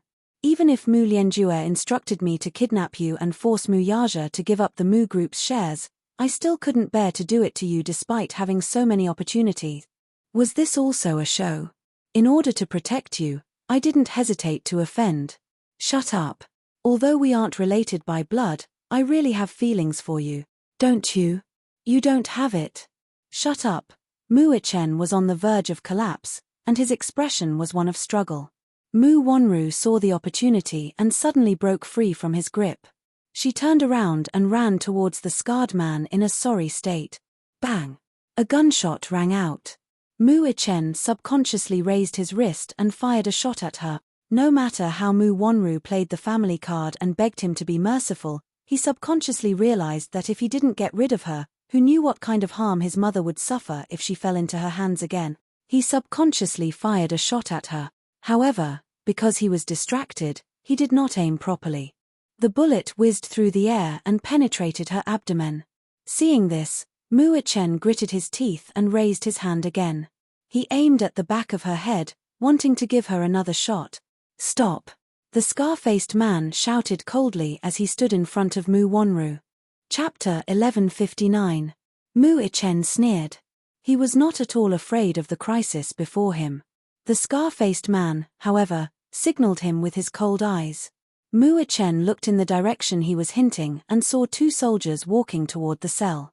They raised their pistols and aimed them at Yun Shusha's temple. She, who was unconscious, did not know what kind of danger she was in. Her head was still lowered, and she did not feel anything. Put down the gun. Mu Chen's hand, which was holding the pistol, trembled violently. His eyes were bloodshot, and his whole body was shaking uncontrollably. Put down the gun. I have no patience. This is my last warning, or else. No.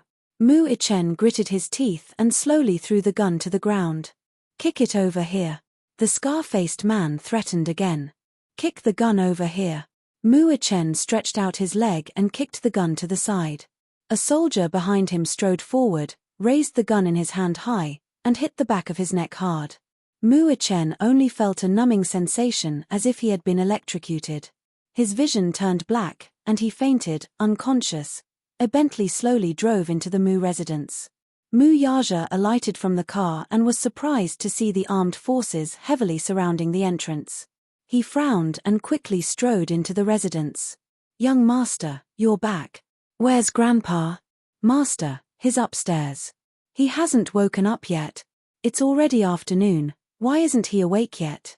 Mu Yaja said as he walked upstairs. When he pushed open the door, he saw Mu Sheng lying on the bed. His face was pale and lifeless. His heart skipped a beat. He walked over and held his face, squinting his eyes. How long has he been asleep? Young master drank his medicine at 3 in the morning and fell asleep. Mu Yaja frowned. He bent down slightly and called out, Grandpa, Grandpa. Mu Sheng did not wake up, though, and there was no reaction. Instead of saying that he was in a deep sleep, it was more like he was dead. There was no sign of life at all. If not for his feeble breathing, Mu Yaja would really suspect that he had passed away just like that. Where's the doctor? Call the doctor over. He raised his head and ordered. Soon, the private doctor rushed over. Take a look at him. What's going on? Yes. The doctor did not dare to delay and went forward to check. Mu Yaja walked to the side and dialed Mu Chen's number, but the latter's phone was switched off. At this time, school should be over. Why is his phone? Just as he was wondering, the chauffeur rushed over. When he saw him, he was stunned for a moment before he hurriedly reported, Young master, bad news. Young master is missing. What? The kindergarten teacher said that she didn't see the young master in the morning, and I didn't pick him up after school. You didn't see him enter the school gate? I saw him enter the school gate with my own eyes. The chauffeur hurriedly explained, looking aggrieved. He's in a coma.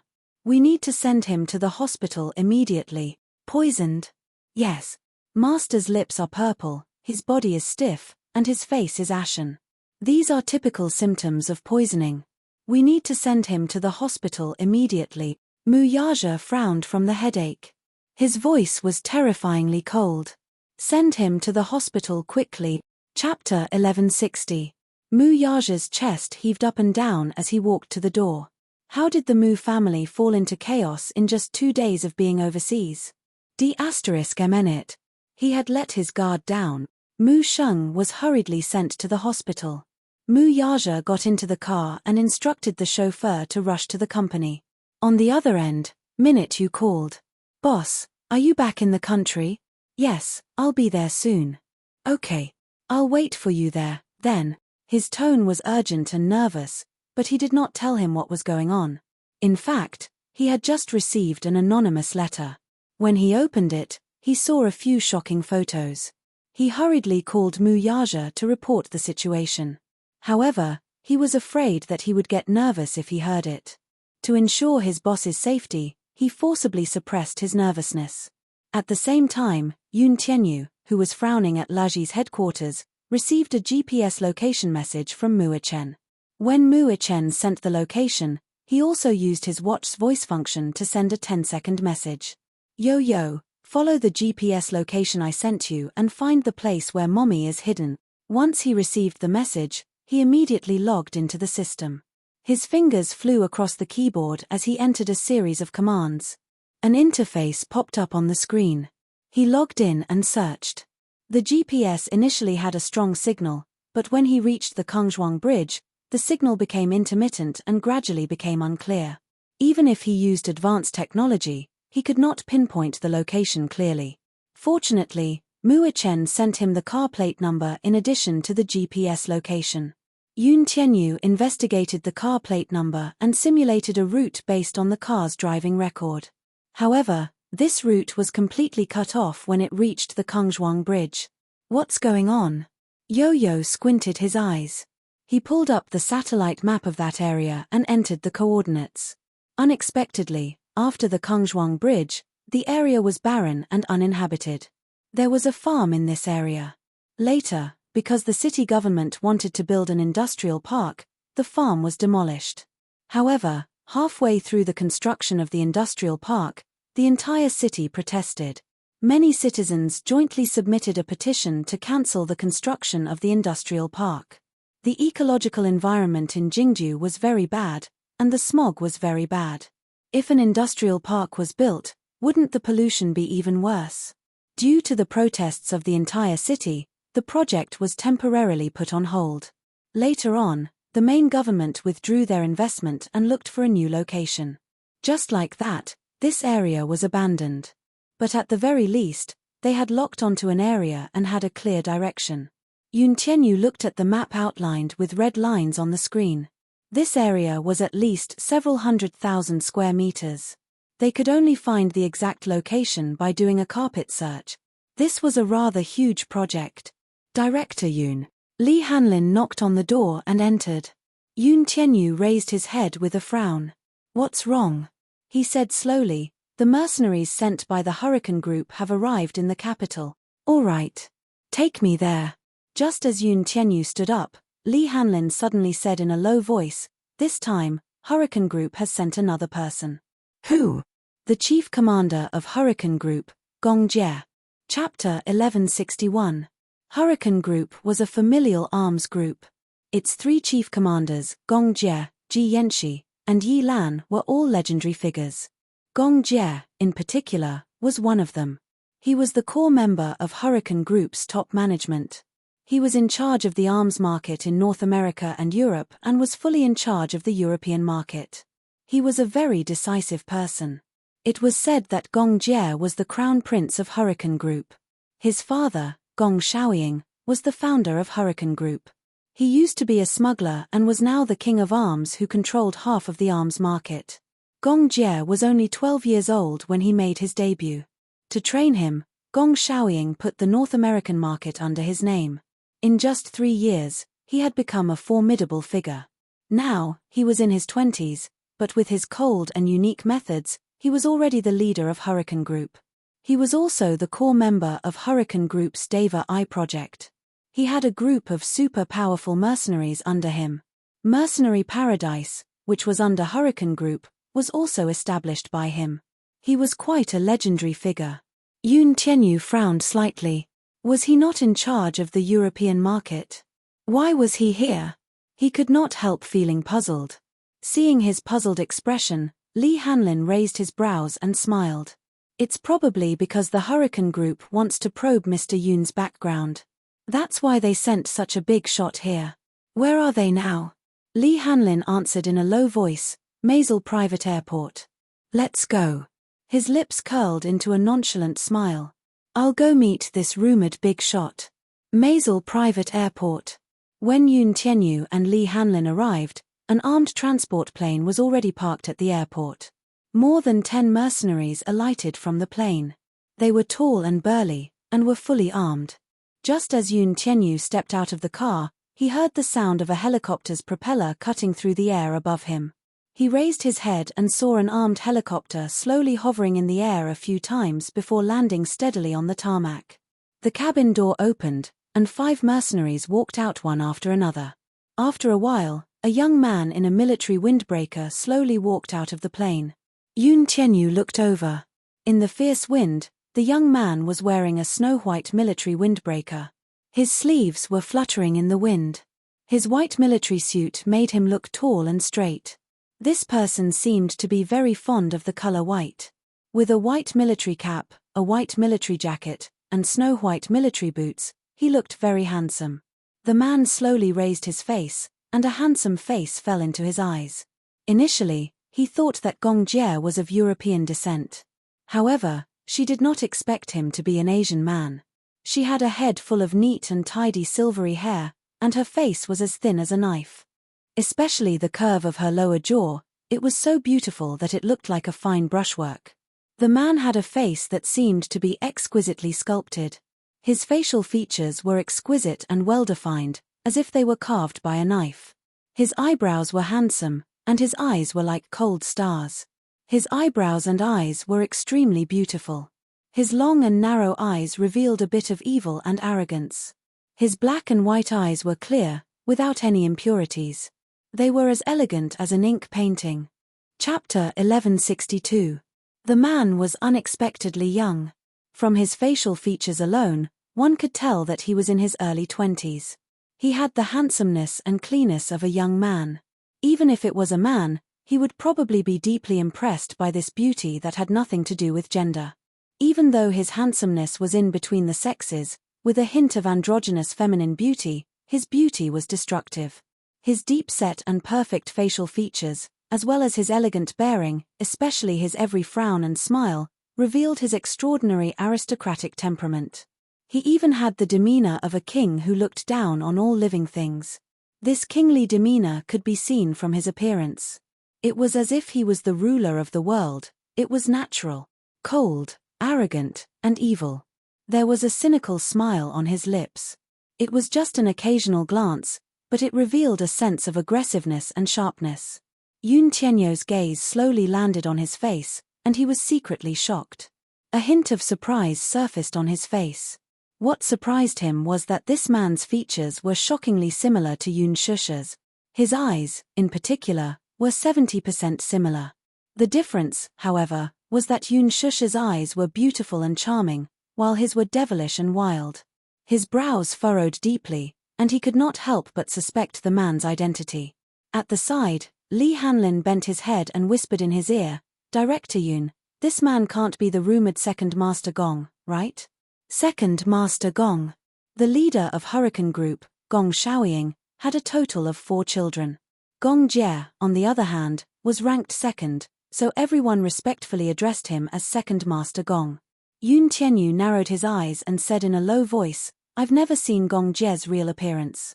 As the core figure of Hurricane Group, few people knew of Gong Jie's real appearance, but judging from this man's extraordinary demeanor, he was most likely Second Master Gong himself. The two groups of people gathered together. Sure enough, this man in white military attire was none other than Gong Jie himself.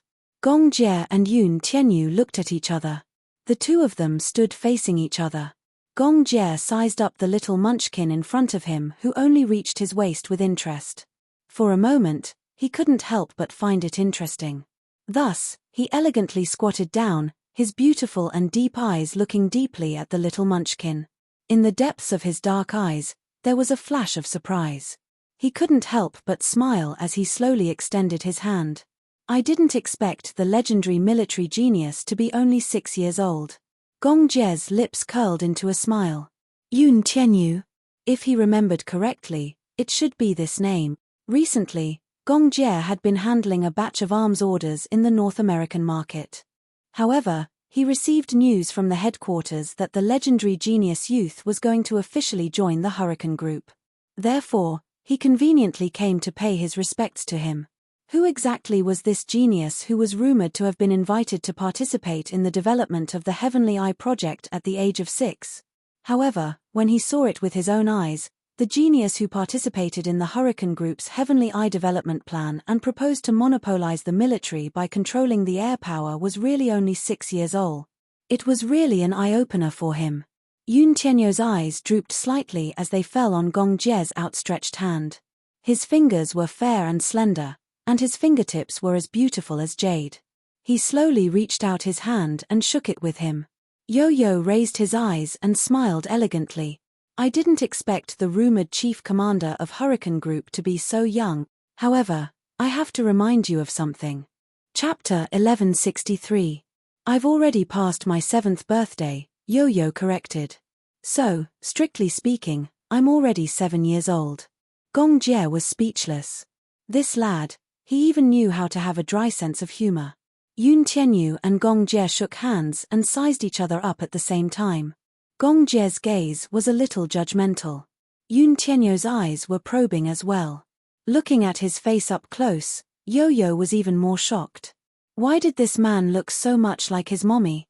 If he were to put aside his attire and hairstyle, he could not help thinking that his mommy was standing right in front of him. Similar. They really looked alike. It was hard not to make a connection between him and his mommy. Gong Jie was also secretly sizing up the little lad. The child in front of him stood elegantly in a small suit with a windbreaker draped over his shoulders. He looked even more handsome and exquisite. His small face, in particular, was tender, fair, and delicate. His facial features were beautiful, and his eyebrows were set with a maturity that was rare even for an adult man. What was even more remarkable was that this 7-year-old child did not feel oppressed by his aura even though he was standing in front of him. It was as if he was born with an extraordinary elegance and nobility. Even when he looked into his eyes, there was not a hint of timidity in his eyes. He was not simple. It was hard to imagine that this child, whose voice was tinged with immaturity, could actually come up with such a shocking air superiority theory. Could it be that children nowadays were all so valiant? Gong Jie silently cursed in his heart. Could this child be a genetically mutated species? For the past 2 years, Hurricane Group had been trying its best to invite Yun Tianyu to officially join them. However, the response he gave was always ambiguous and not accurate. Now, however, Yun Tianyu's sudden decision to officially join Hurricane Group came as a surprise. I heard that you've decided to officially join Hurricane Group? Yes. Yo-Yo looked up. I've decided to officially join Hurricane Group. He wanted to become stronger. He was so powerful that everyone feared his existence. So strong that he had incomparably terrifying power. Only then could he better protect the people he wanted to protect. Yo-Yo's eyes were filled with determination. Gong Jie smiled and held his hand even tighter. His clear and deep voice slowly escaped from his thin lips. In that case, on behalf of the Hurricane Group, I officially welcome you to join us. Standing at the side, Li Hanlin's gaze fell on the tightly intertwined hands of Yun Tianyu and Gong Jie. At this moment, he suddenly had an indescribable intuition. His intuition told him that Yun Tianyu would create an era for him once he joined Hurricane, an era that belonged to Yun Tianyu. Although this child was still young, his body seemed to contain endless energy. He believed that the future Hurricane Group would belong to him. Disheng Financial Group. Mu Yaja walked all the way into the CEO's office. As he walked, a terrifying and gloomy aura overflowed from his body. The staff at the side retreated one after another, intimidated by his aura. In the CEO's office, Minute had been waiting for a long time with a nervous and anxious look. Mu Yaja casually threw his jacket on the sofa and glanced at him with furrowed brows. What's that in your hand? The moment he entered the room, he keenly noticed a stack of envelopes in Minute's hand. He could not help feeling suspicious. Chapter 1164. Mu Yaja took the envelope and opened it. A few photos fell out of the envelope. He picked up the photo and glanced at it. His eyes were instantly dyed with a bit of gloominess, and his brows were tightly knitted together. In the photo, there was a woman with her arms hung high in the air with chains. On his wrist, the bloodstain caused by the tight grip was particularly eye-catching. The background was a dark warehouse. With the flash, he could vaguely see the dust flying in the air. Yun Shusha's face was stained with blood. She was clenching her teeth stubbornly. He could imagine how miserable she was from the bloodstains on her body. However, he couldn't imagine what she had gone through. Perhaps it was a scene that he didn't dare to imagine. Mu Yaja sucked in a deep breath of cold air and gripped the photo tightly.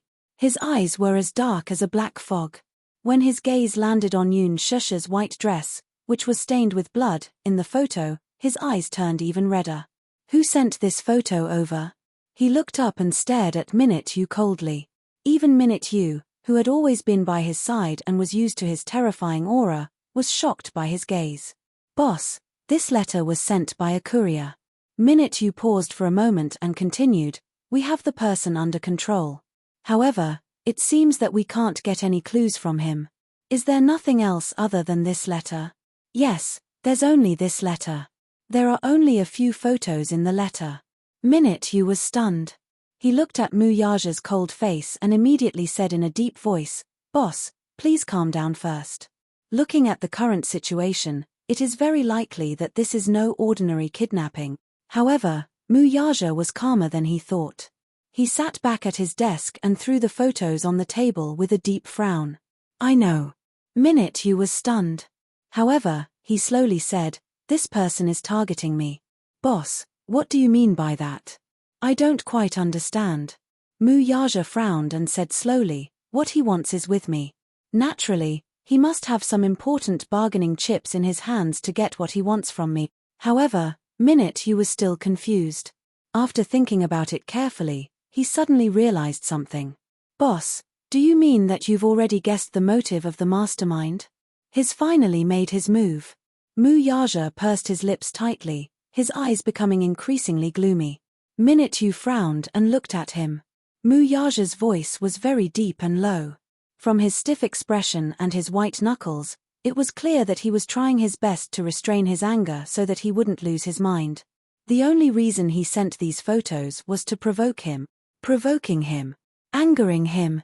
The angrier he was, the more out of control he was, the more they wanted him to be. Mu Yaja closed his eyes and forced himself to calm down. Especially at times like this, he had to be even calmer in order to stabilize the situation. However, when he received an unfamiliar email that night, he couldn't calm down anymore. On the computer screen was the side profile of a child. The child's delicate little face was covered in blood. Mu Yaja's heart felt as if it had been hit by a hammer. It was so painful that he almost suffocated.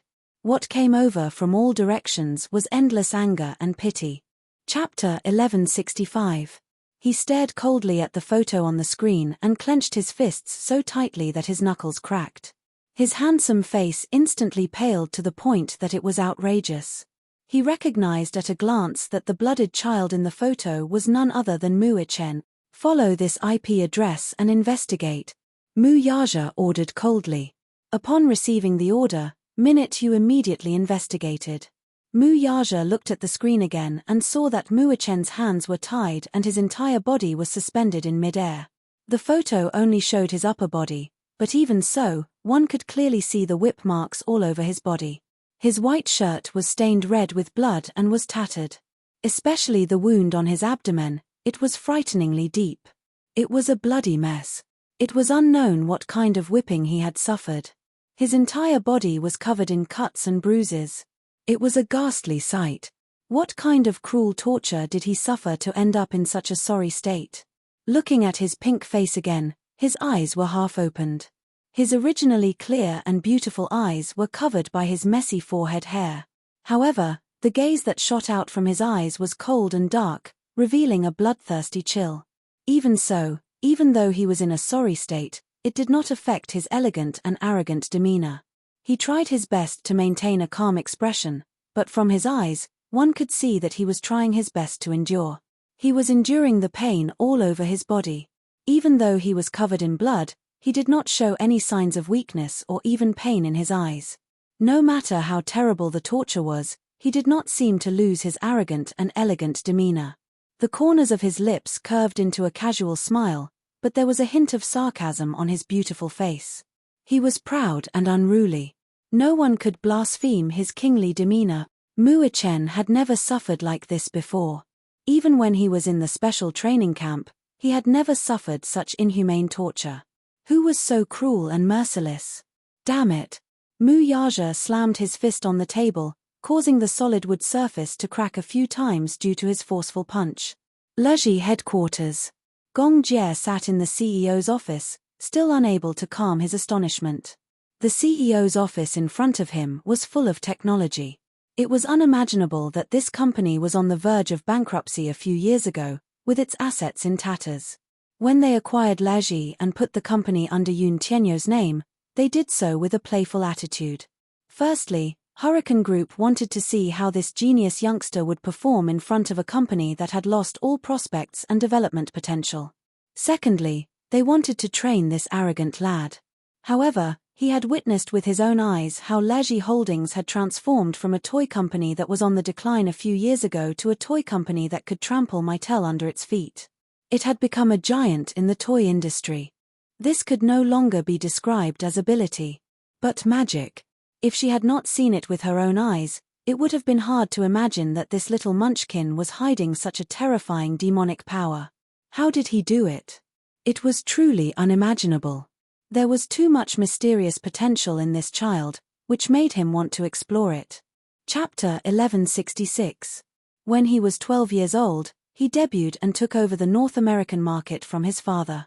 However, it took him 3 years to gain his father's approval. This child, however, actually managed to turn Leji, which was initially in decline, into the leading toy supplier in one fell swoop. Not simple. Gong Jie was still sizing up the high-tech decor in the room with great interest. Yo-Yo, who was sitting opposite him, narrowed his eyes and could not help sizing up the young man sitting in front of him. Similar. Too similar. Gong Jie's facial features were too similar to his mother's. He was even a little suspicious of the man's background. It was said that his mother had a long-lost younger brother when she was young. Could it be? Yo-Yo was quickly stunned by his own thoughts. How could it be? Gong Jie was the crown prince of Hurricane Group. How could he be related to his mother? It was probably just a coincidence. Still, could there be such a miraculous coincidence in this world? If it was really a coincidence, then he could not help but marvel at the uncanny workmanship of the creator. Yo-Yo lowered his eyes and sipped his tea. Regaining his senses, Gong Jie turned to look at him with a smile. After exchanging a few pleasantries, he went straight to the point. As a necessary part of the agreement, there are a few documents that I hope you can look through and sign. He lightly clapped his hands. His accompanying assistant walked to his side and handed him a document. Gong Jie passed the document to Yun Tianyu. Yo-Yo picked up the document and scanned it. He could not help but marvel at Hurricane Group's extravagance. Not only was this document made of genuine cowhide, but it was also wound with gold thread. How corrupt. Yo-Yo broke out in a cold sweat. He took out the document and signed his name without looking at it. His handwriting was extremely beautiful. Gong Jie was dumbfounded. He quietly asked, "Why don't you look at the contents of the document?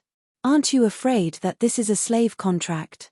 Could it be that it's not a slave contract?" Yo-Yo raised his eyebrows. "Since I've chosen to join Hurricane, I've already thought it through. As for this, it's just a necessary procedure. Is there a need to look at it?" Gong Jie was startled for a moment before he smiled. "You are indeed worthy of being valued by my father." Yo-Yo's wisdom and maturity were an eye-opener for him. After putting away the signed documents, Gong Jie slowly said, "From now on, you are officially a member of the Hurricane Group. In addition to fulfilling the conditions promised to you, my father also specially assigned someone to you." "Who?" Gong Jie snapped his fingers. The door opened. Yun Tianyu looked over and saw an 8 or 9-year-old loli slowly walking in. His heart skipped a beat. While he was in a daze, the little loli had already walked in front of him. She stopped in her tracks and stood in front of him, looking down at him with a cold expression. Yo-Yo couldn't help but look up at her. At a glance, he saw the girl's chiseled chin. Judging from her immature facial features, this girl was only 8 or 9 years old. However, what was different from ordinary Eastern girls was that the girl's eyebrows were very deep. She had both the noble coldness of European descent and the mysterious gentleness of Eastern descent. She presented an exceptionally beautiful beauty. She seemed to be of mixed blood. She had short brown hair that reached her ears and delicate eyebrows. Chapter 1167. The girl's aura was as sharp as a knife.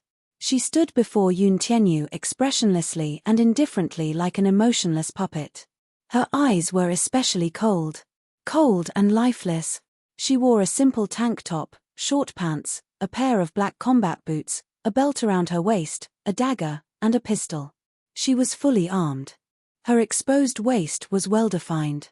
Although she looked skinny, if one were to examine her closely, one would realize that she was actually very lean. The strong muscles on her arms, in particular, could make one's heart skip a beat. How much training did she have to go through to have such frightening lines?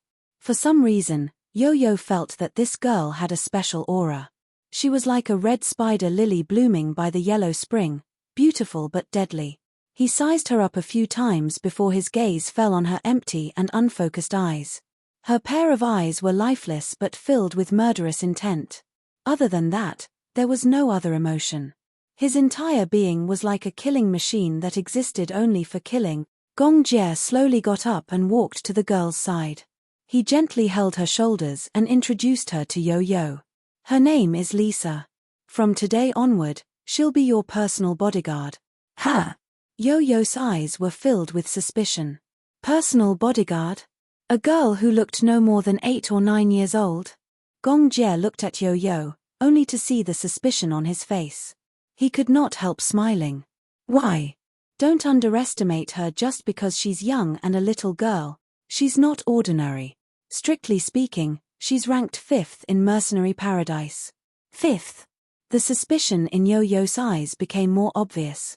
How could it be? This girl looked so young.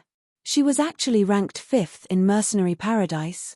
Don't underestimate her, just like how I once underestimated you. Gong Jie smiled, his slender fingers gently caressing the girl's expressionless face, but he pretended to be mysterious. Do you know where she's from? The girl did not react much to his touch. Instead, she continued to stare at Yo-Yo coldly without shifting her gaze. Where? The number 1 killer island, Atlanta Island. Yo-Yo's heart sank. He had heard of this place. It was said that every year, Atlanta Island would buy over hundreds of orphans. Then, these hundreds of orphans would be locked up together, regardless of gender or age. They would only be given a bowl of rice and a cup of water. The children were hungry, but there was only 1 bowl of rice. There was only 1 cup of water.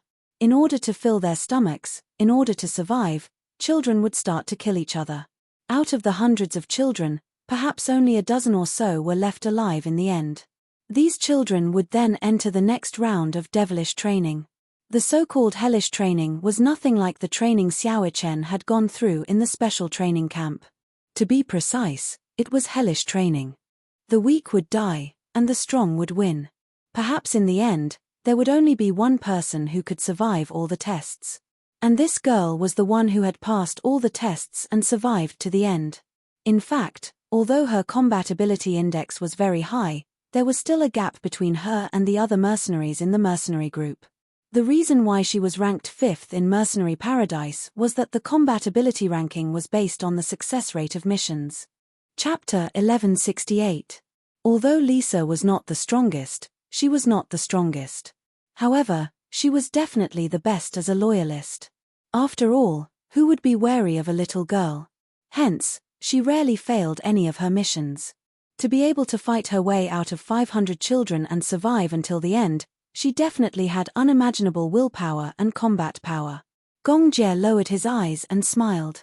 He lowered his head and said to the girl, Lisa, from now on, he is your master. You must submit to him. You must not betray or abandon him. You must protect him with your life. Yes. Lisa turned her gaze slightly and fixed it on Yo-Yo's face. She said in a cold and mechanical voice, from now on, you are Lisa's master. I will protect you with my life. I will be loyal to you. I will not betray or abandon you. Yo-Yo's eyes widened. He felt a little strange. He was a man, but he was being protected by a little girl. It felt strange. How is it? Are you satisfied with my father's gift to you? The man's lips curled into a smile. Yo-Yo stood up slowly. He stood facing the girl. The girl looked at him. Perhaps it was because he was a little slower, but the girl was actually half a head taller than him. Yo-Yo looked at her deeply and smiled. He stretched out his hand elegantly.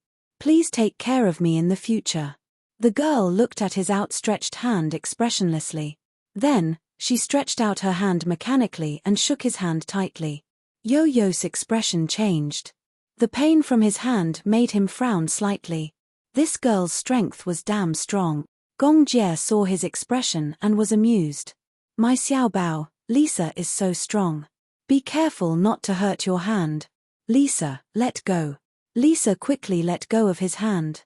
When Yo-Yo's hand was released, he was shocked to find that his hand was completely bloodless and pale.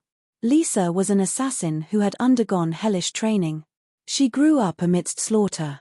When she opened her eyes, all she saw was endless blood and slaughter. Rather than calling her an assassin, it would be more appropriate to describe her as a killing machine. Therefore, she didn't seem to have any emotions or desires. She didn't know how to smile when she was happy. She didn't know how to cry when she was sad. No smile, no tears, no understanding of human emotions, only knowing how to quickly, accurately, and ruthlessly kill people. Therefore, there was no smile on her face, no tears, only an expressionless face. Like a machine. With such a cold personality, he was very suitable to be a death warrior. In ancient times, the so-called men of sacrifice referred to those guards who sold their lives for the nobility for the sake of glory and wealth or to repay a debt of gratitude. Yo-Yo had never seen such a child. There was not a single trace of life on her.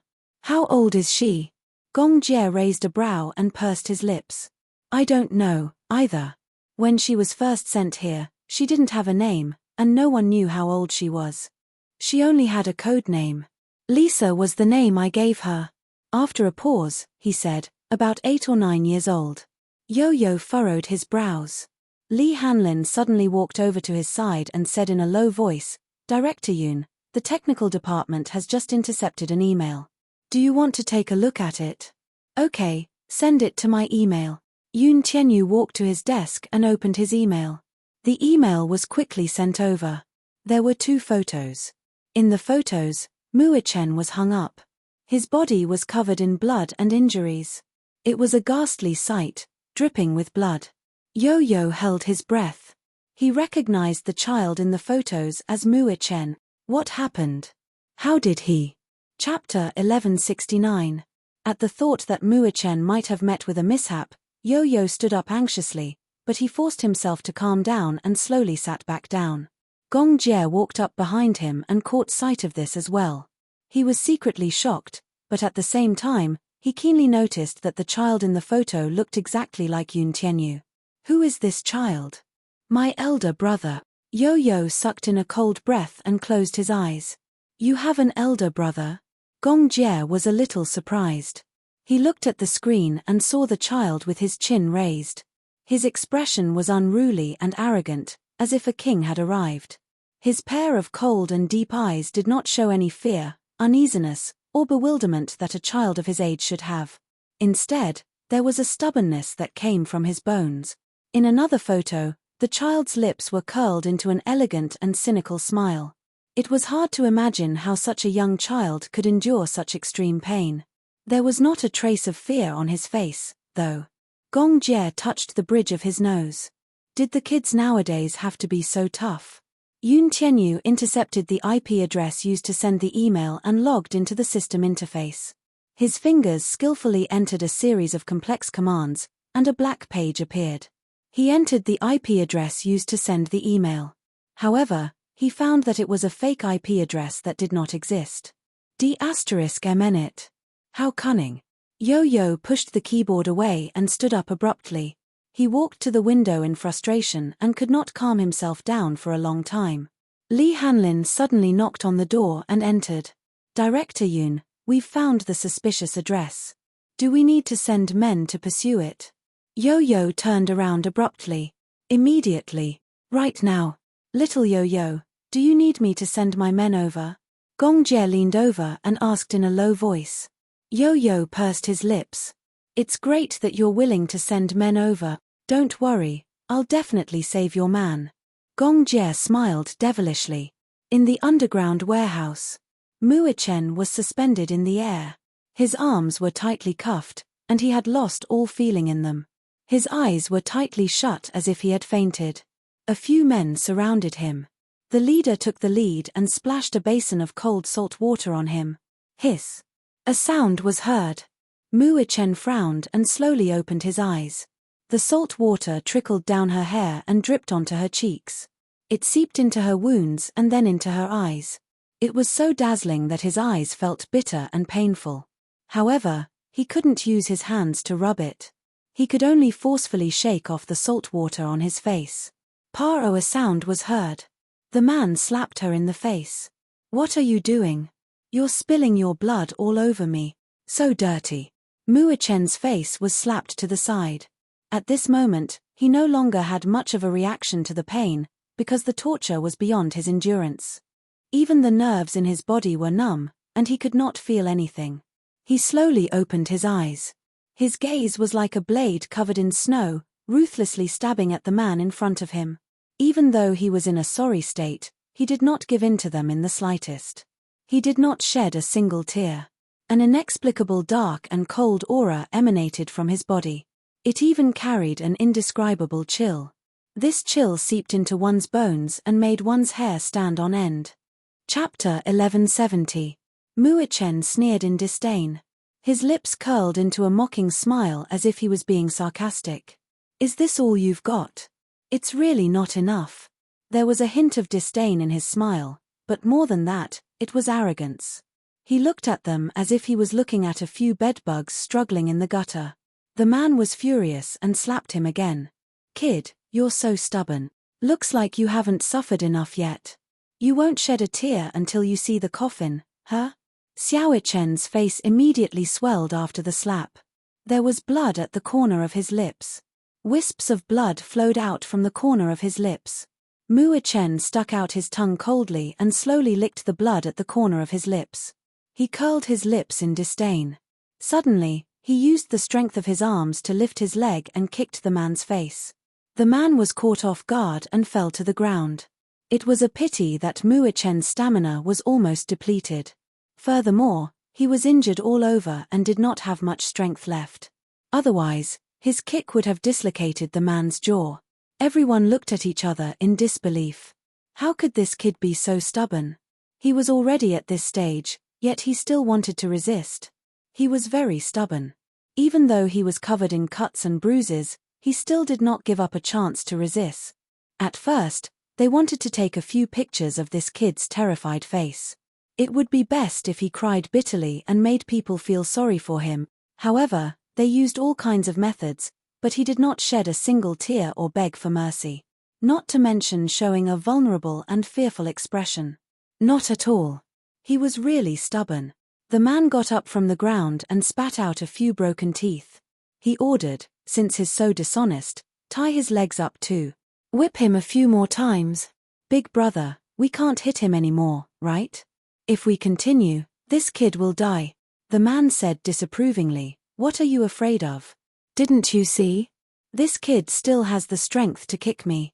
How does he look like he's dying? He's so stubborn, how can he die just like that? Whip him a few times to teach him a lesson.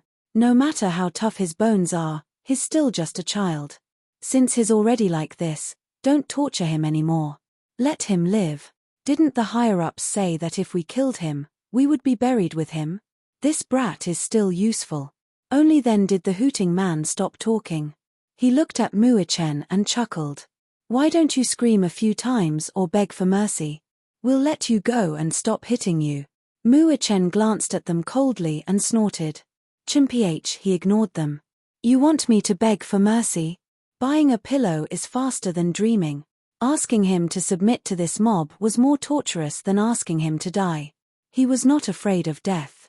However, even though he was in a sorry state, his dignity could not be tarnished. This kid looks so soft and tender. I didn't expect him to be so tough. Haha. The man reached out and touched his face. He couldn't help but pinch his face. Muo-chen turned his head abruptly, opened his mouth, and bit down hard on the man's hand. The man screamed like a pig being slaughtered. Muo-chen bit down so hard that his whole body trembled. Let go. Let go. A few men at the side kicked and hit Muo-chen. Alas, Muo-chen was adamant and refused to budge. Chapter 1171. The man yelled and kicked at the same time. Damn brat, let go. Let go. The other men kicked and hit Muo-chen. They even reached out to pull his hair. Muo-chen refused to let go no matter what. He bit the man's hand so hard that he wanted to break the man's bones. The man was in so much pain that his limbs trembled as if he had been electrocuted. In the warehouse, The sound of a pig being slaughtered could be heard. At the side, the other men were anxious. They picked up the whip at the side and whipped him on the back. Slap, slap, let go. Damn it. I told you to let go, but you still won't let go. Mu-Chen groaned. He was in so much pain that beads of cold sweat seeped out of his forehead. However, he was a tough guy. Even if his body was stiff from the pain, he braced himself and refused to let go. His eyes were red as if they were stained with blood. He glared at the men in front of him. His gaze was as sharp as a sword, sharp and cold. Blood gushed out from the corner of his lips. He had obviously bitten his hand. The sound of the whip lashing mixed with the men's angry roars and cries of pain. The scene was chaotic. In the iron prison, Yun Shusha was startled by the sound and slowly woke up. She slowly opened her eyes and looked in the direction of the sound. In her hazy vision, what she saw was a blur. She gritted her teeth and shook her head to force herself to be more awake. When the images gradually overlapped and became clear, she suddenly saw a child hanging in midair. A few men were surrounding him, punching, kicking, and whipping him fiercely. Yun Shusha frowned. When she saw the child's handsome facial features stained with blood, she suddenly straightened up nervously and rushed forward.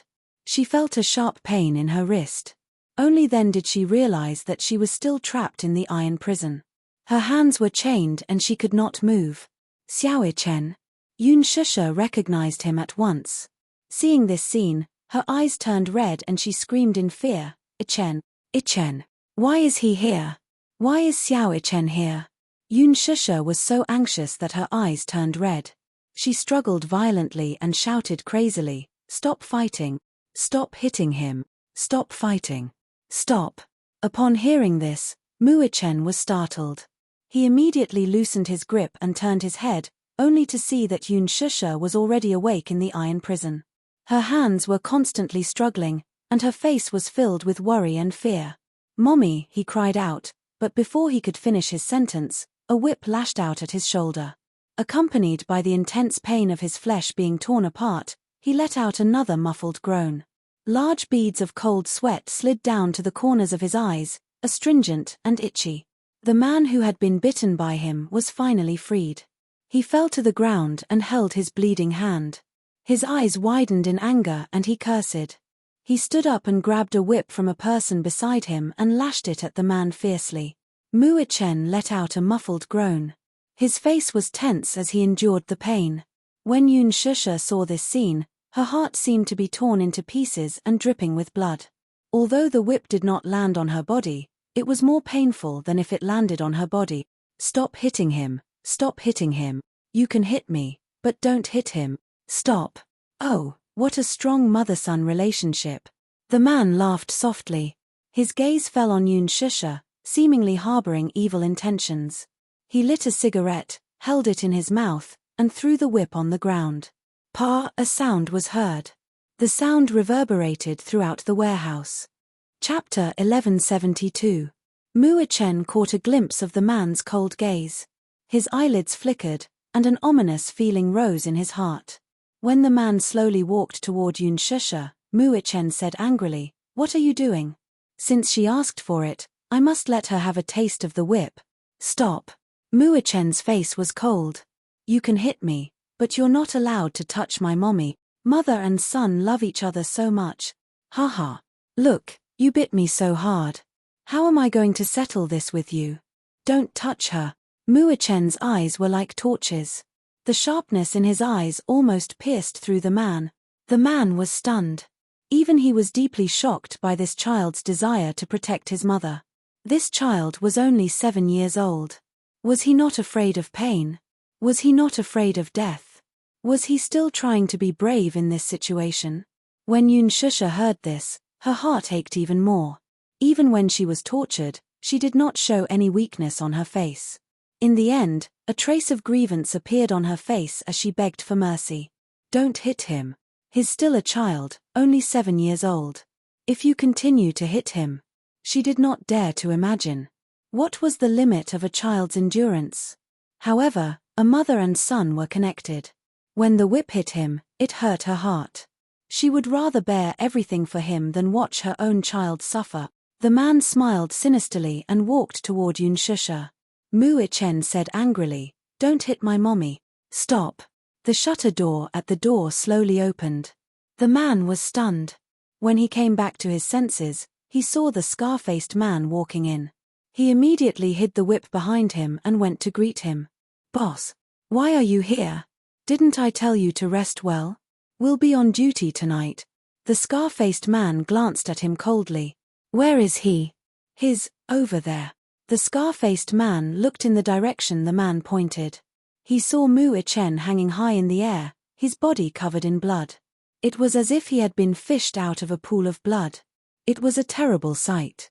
He only took one look and was furious. He went forward and slapped the man to the ground. "Who told you to be so ruthless? Didn't I tell you not to torture him? He's so young. You didn't control your strength. What if you kill him?" The man was frightened by his expression. "Boss, do you know that if this child dies, you'll be buried with him, and you'll drag me down with you? You reckless dog, get out of here." The man was really frightened by his words, and his face turned ashen. "What are you waiting for? How many times do you want me to repeat myself? Boss, get out." "Yes, yes, yes, yes." Under the scar-faced man's cold shout, the man scrambled out. The scar-faced man walked up to Mu-Ichen and glanced at the others. "You too, all of you, boss." The group of subordinates were so scared that they retreated while trembling. The heavy shutter door closed again. Mu-Ichen opened his eyes weakly. In his blood-red vision, the man walked in front of him and looked at him at the same level. Yunshusha couldn't help but say nervously, "Don't torture him anymore, I beg you." The scar-faced man ignored her words. He looked up and down at Mu-Ichen, who was being tortured, and asked expressionlessly, "Boy, does it hurt?" Mu-Ichen snorted coldly. Obviously, he didn't care about him. Chapter 1173. The scar-faced man smiled. "You're so young, but you've got quite the backbone." In his heart, he quite admired this kid. He was actually able to endure so many hardships and did not admit defeat at all. "Know your place, okay? Don't move." The scar-faced man warned him and unlocked the shackles on his hands. Once his hands were released, Mu-Ichen collapsed to the ground in exhaustion. He fell to the ground, but his hands were so numb that he couldn't even lift them, let alone resist. After a long period of confinement, his wrists were badly mutilated.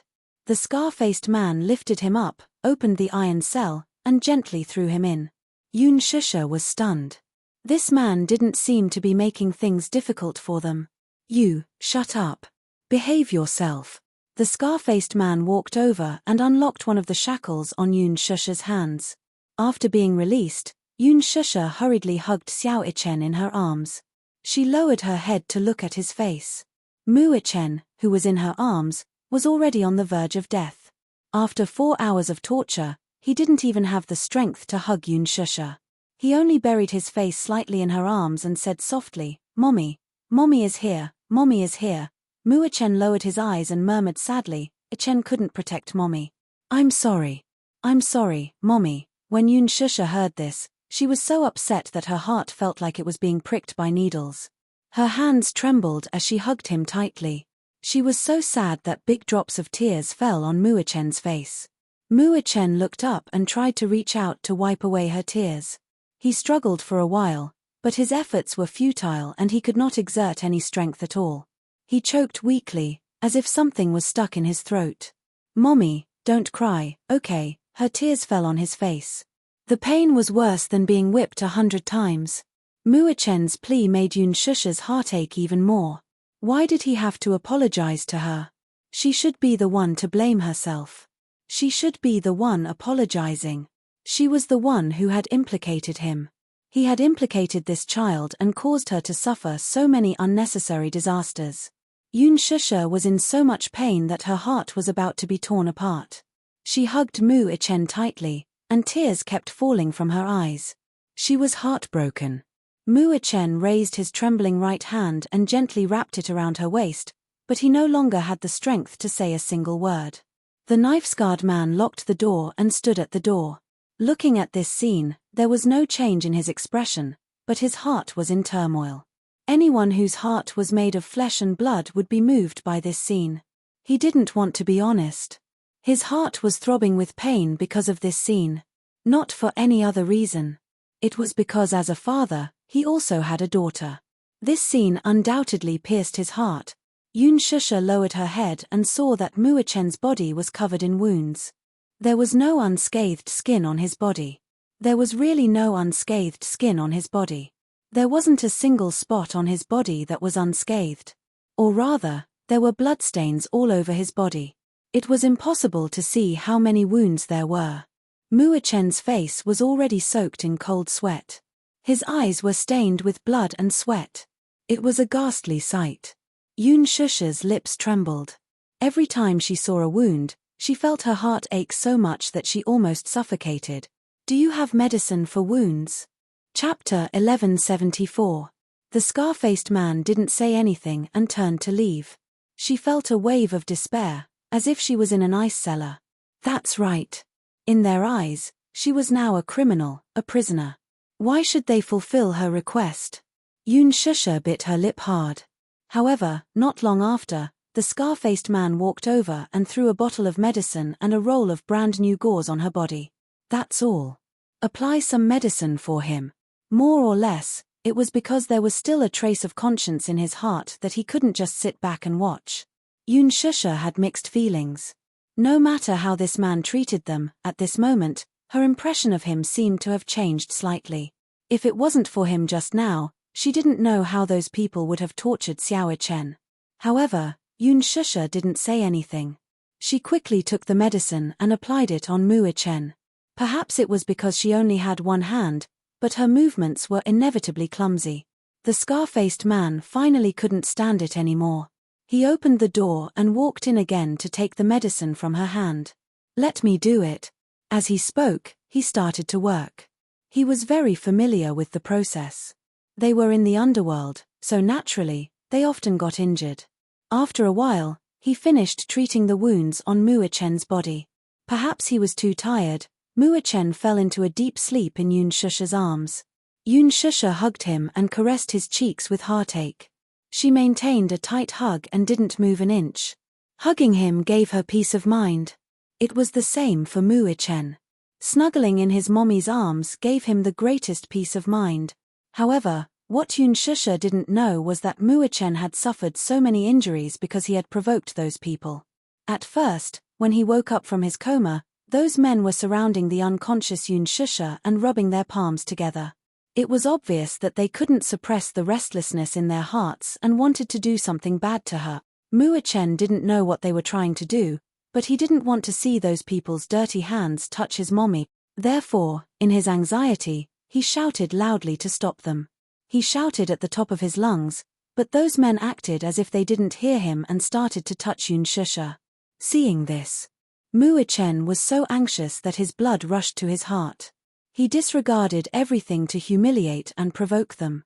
He used all the vicious words he could think of to curse them.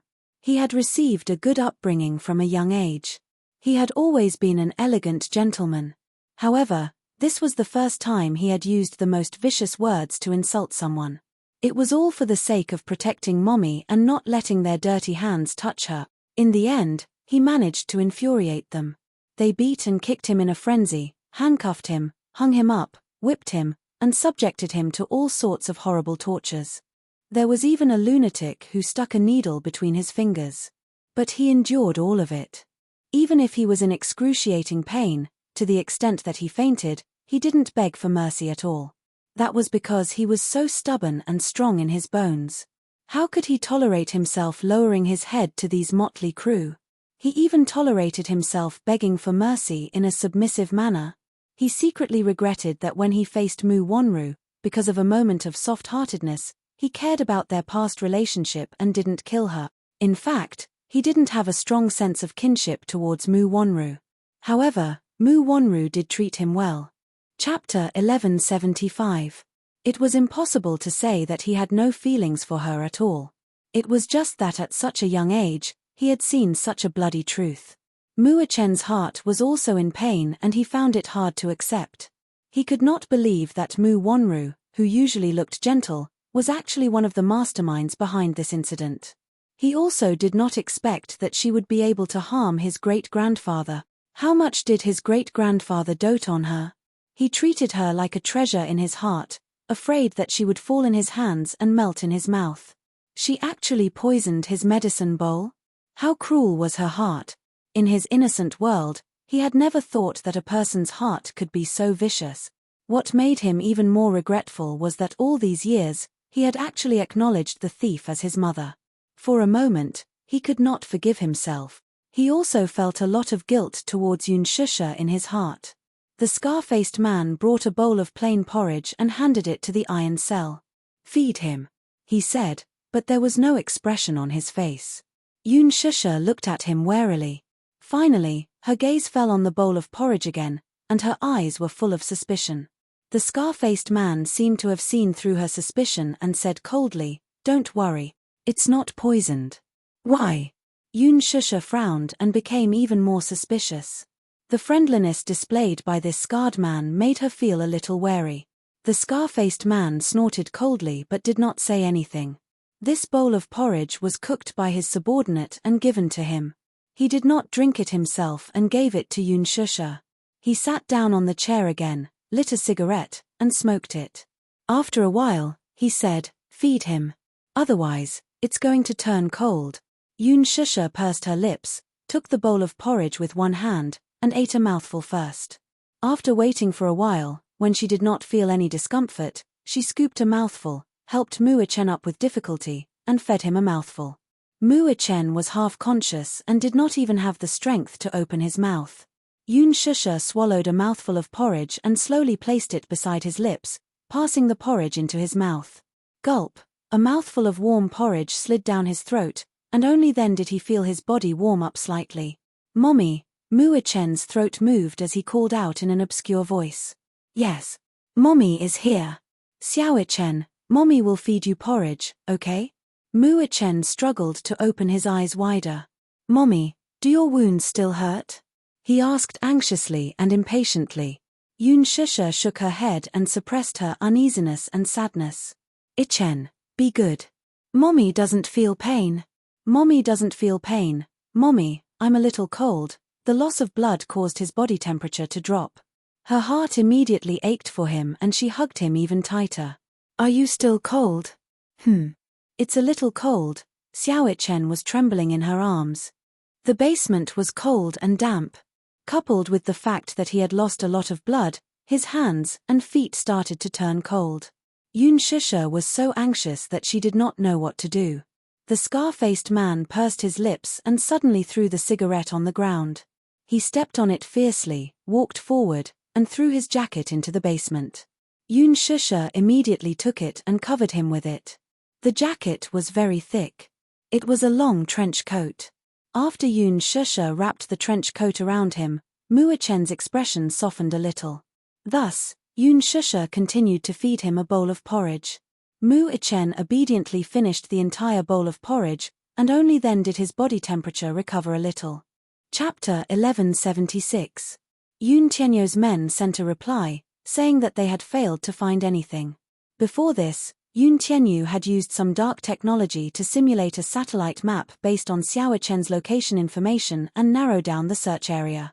Yun Tianyo's heaven-defying technology had to be mentioned here. Previously, Yunshusha had bought a pair of watches for Muichen and Yun Tianyu. These were smartwatches developed by Laji Holdings. Not mentioning other functions, just the positioning function of this watch was heaven-defying. It could be said that no matter how advanced today's satellite positioning was, there were still some remote areas that were not covered by GPS in such a big place. Even if there was coverage, the signal would be weak. Once underground, it was basically impossible for the GPS signal to pinpoint the location accurately. It could, at most, maintain a range of 1,000 meters. However, the GPS smart chip installed in this watch could, through remote control, enhance the signal radiation and pinpoint the location to a range of 100 meters.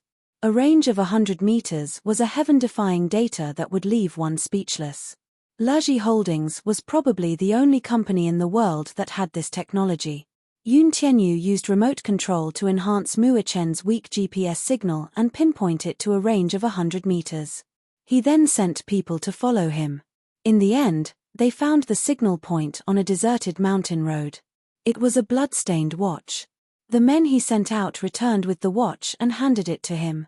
Yun Tianyu took a look at it and could not help but shudder with fear. This was Mu Chen's watch. There were some shocking bloodstains on it, and it seemed to have been run over by a car. It was already broken. Yun Tianyu held the watch tightly in his hand. A trace of worry surfaced in his heart. It gave him an ominous feeling. It seemed that the other party had taken precautions and did not let go of even the smallest watch on Mu Chen's body.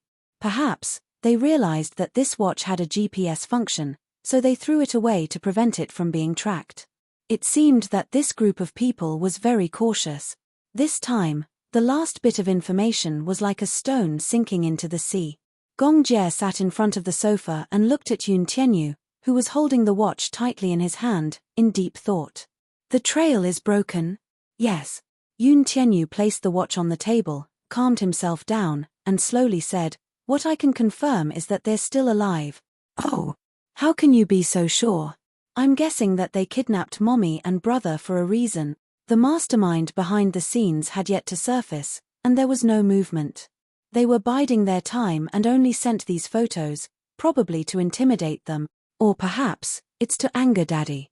Then can you guess what the purpose of those people is? He looked up and narrowed his eyes slightly.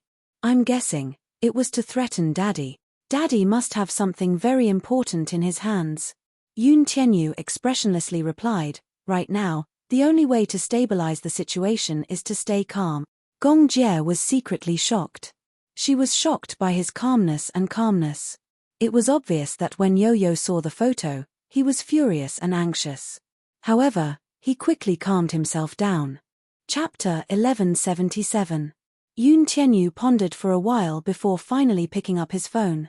He originally wanted to rely on his own ability to save his mother and brother. He was confident and even a little conceited. He thought that it was enough to rely on his own ability. However, after careful consideration, he finally decided to join forces with Mu Yaja. It was not because of anything else other than the fact that all the clues had been cut off, and he was now in deep trouble. Thus, he could only find a breakthrough through his daddy. He would not let go of any chance. He dialed Mu Yaja's number. The call was quickly connected. Yo-Yo. Mu Yaja was slightly surprised to receive Yo-Yo's call, but at the same time, his heart was slightly relieved. Yo-Yo being safe and sound was a blessing in disguise. "Daddy, where are you now?" "I'll go and find you. I'll send someone to pick you up." "No need. Don't worry, I'll be fine," Yo-Yo reassured him. After putting down the phone, Gong Jie, who was behind him, suddenly narrowed his eyes. "Yo-Yo, who is your daddy?" Yo-Yo turned around and furrowed his brows in puzzlement. "What's wrong? I just want to know more." "Oh." Yun Tianyu raised a brow and did not hide anything from him. "Mu Yaja." Gong Jie's expression changed slightly, and the corners of his lips curled up slightly. "Who?" Disheng Financial Group's CEO, Mu Yaja. Just as Yo-Yo finished speaking, Gong Jie's expression turned even colder. It was so cold that it made one shudder. Yo-Yo glanced at his strange expression and asked suspiciously, "What's wrong? Do you know my daddy?" He. Gong Jie sneered, his gaze as cold as a knife. It was more than just knowing him. The Gongs and the Mews had an irreconcilable feud. Fire and water were incompatible. "Is the head of the Mu family the one called Mu Sheng?" he asked out of the blue. Yo-Yo hummed in acknowledgement. Gong Jie lazily leaned against the sofa, his lips curling into a cold smile. "Why? Is that old man still alive?" "He's not dead yet. He's really tough." Gong Jie suddenly snorted. "Of course, it's good that he's still alive." "What do you mean?" Yo caught a glimpse of the old man's eyes. "You seem to hate him." Of course. Up. He wanted to taste the feeling of living a life worse than death. Gong Jie was infuriated. If it wasn't for this old thing, how could he have caused his mother to die for no apparent reason? If not for him, his sister's whereabouts would not be unknown. Gong Jie hated Mu Sheng to the core. He did not expect that old thing to still be alive after so many years. His life was really tough. Yo-Yo asked, "What's the matter? Tell me about it." Gong Jie glanced at him and said, "You don't need to know. This has nothing to do with you." "How can it have nothing to do with me? This is a matter between the Gongs and the Muse, so it has something to do with me. Don't tell me you're trying to stop me," he asked coldly. "Why should I stop you?" Yo-Yo smiled disapprovingly. "I have nothing to do with him. He hated Mu Sheng, too." Chapter 1178. He was already so old, yet he had caused so much harm. "This matter has nothing to do with you." Gong Jie paused for a moment before his brows furrowed. "I just didn't expect you to be related to Mu Yaja. He's my daddy. This is going to be tricky." Gong Jie smiled nonchalantly, but his eyes were filled with ruthlessness. "Little Yo-Yo, what should we do? The two families are like fire and water. Sooner or later, I'll trample the Muse under my feet. Whatever the Muse owe me, I'll make them pay with their blood." Gong Jie's voice was cold beyond compare. Closing his eyes, he could still recall the despairing scene of his youth. He watched helplessly as his mother died in a sea of fire. He watched helplessly as the fire spread. He tried his best to rush into the fire, but he was stopped dead in his tracks. If not for Mu Sheng's men chasing after him, that accident would not have happened. His mother would not have left him. Even now, this matter was a thorn in his heart that could not be removed. This deep hatred was deeply rooted. It was a nightmare that could not be erased even after so many years. The coldness in Gong Jie's words made even Yo-Yo's heart tremble. "I don't care what you do to the Muse. But I have to tell you where I stand." Yo-Yo paused and narrowed his eyes slightly. "Mu Yaja is my daddy. I won't let you touch him." His tone was firm and brooked no argument. There was even a hint of threat in it. Gong Jie was slightly startled when he heard that. Yo-Yo crossed his arms and said expressionlessly, "You can kill or torture that Mu Sheng as you wish. It has nothing to do with me, but you can't touch Mu Yaja." His tone was equally domineering, as if he was declaring his stand to Gong Jie. Even when facing Mu Yaja, he was stubborn, unwilling to admit defeat, and even disdainful of him. However, when it came to his father's interests, he would definitely do his best to protect him without hesitation. "Why?" Gong Jie raised his eyebrows. Yo-Yo smiled elegantly like an arrogant gentleman and said casually, "No reason. No means no." Gong Jie suddenly stood up and walked in front of him. He squatted down in front of him and calmly looked into his beautiful eyes. One big and one small, the two stared at each other as if they were in a silent confrontation. Yo-Yo looked at him with an elegant smile. Gong Jie smiled. "Are you going to defend him to the end?" "Yes." Mu Yaja was his daddy. He was also the man his mother loved deeply. More importantly, they were his family. No matter what happened, he would always stand by his father's side. This position would never change because of anything. "But what should we do?" Gong Jie seemed a little annoyed. He raised his eyebrows indifferently. "Even if it's for your sake, I can't do it." Yo-Yo was slightly stunned, but his smile did not diminish. Gong Jie said coldly, "Yo-Yo, it's your business to defend your father. What I do is my business. We won't interfere with each other's business." "Okay. I want to see what you're capable of to go against the Gong family for him." Gong Jie smiled, but his eyes were unusually cold. "It's not just for him," Yo-Yo said casually. "It was for his mother." "Okay, then let's wait and see," Gong Jie said, stood up, and walked away. Yo-Yo watched his back as he left. His eyes narrowed. What kind of deep hatred did the Gong and Mu families have for each other? Chapter 1179. This matter was really tricky. This daddy of his was really a worrisome one. Dishing Financial Group's CEO's office. Mu Yaja stood by the window and looked out with his deep eyes. It was already late at night, and the city was filled with neon lights. The ashtray on the table was filled with cigarette butts.